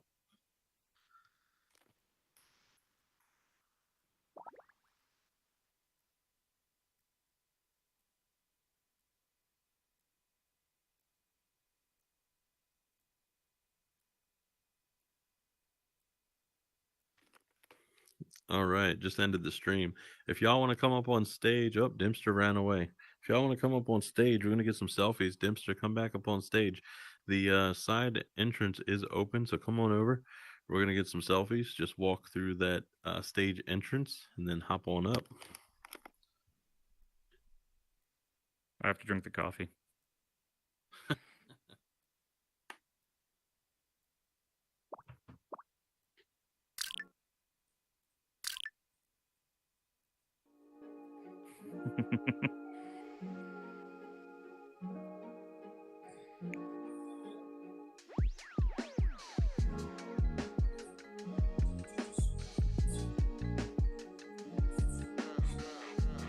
Wait.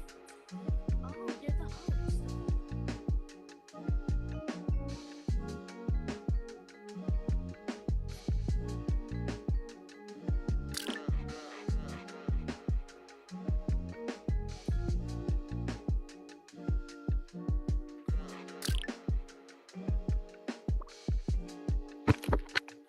All right. So some of y'all are at the microphone though.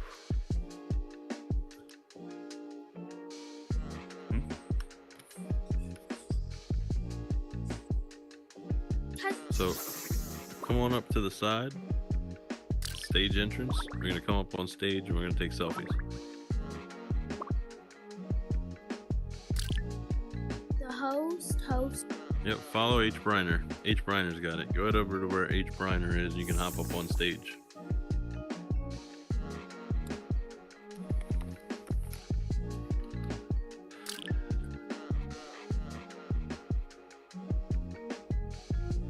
Hey, can we take a picture? You're still in a party. Host. His name is Oculos410. Oh. You can call him host Alright. if you want to. Hey, Janet, hop on the stage entrance on the side over there. Sideways. There we go. Say cheese. Flex, come on. Where's Pinky, Oculus? Come on up on stage. Oculus, where are you at? Where you at? Get in there. There we go. Hey.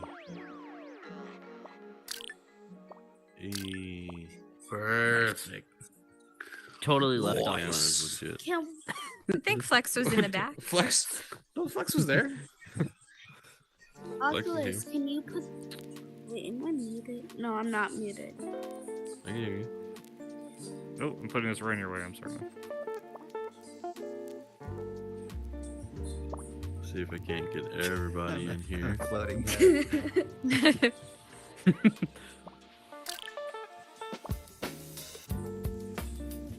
Oh, gotta put it above. I can't move. There we go. Try and get that. Alright, y'all.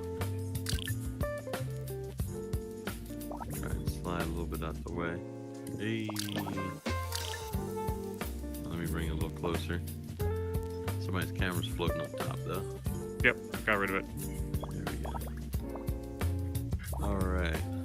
Slide over here. Hey. And then just pictures of y'all.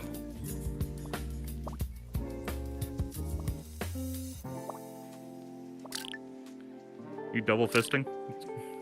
Yeah, I'm double fisting. That's not coffee, it's whiskey, isn't it? You know it. Oculus. Your brown It's go-go a juice. Zeripatini. That's what's in there. Zeripatini. God damn it! I can never go anywhere. Without being harassed. Yeah, this is the one. It's all Z-ripped up on the bottom.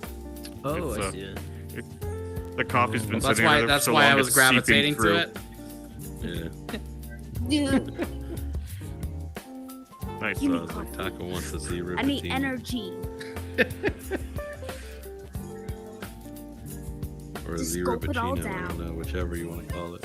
Here, let me pour it on your head. Alright. Here you go, bro. Oh. Oh. Oh. Oh, jeez. Got it. There it Here. is. You try. You try. Ready? Oh, come on now. Oh. Oh, interception. Oh. Snatched. Like monkey in the Oh middle god, with that was coffee too cups. far. Where'd it go? Oh, wow. Oh, Amazing. Gavin. Amazing. Are we playing monkey Great in the show. middle? That was great. Alright, y'all. Appreciate it. Now, y'all are amazing. Hopefully, y'all come back next Sunday, and I will see y'all then. Oh, Have a good night. I will be back. You too. I'll be back. See ya. Open. Ah. Oh, Made oh.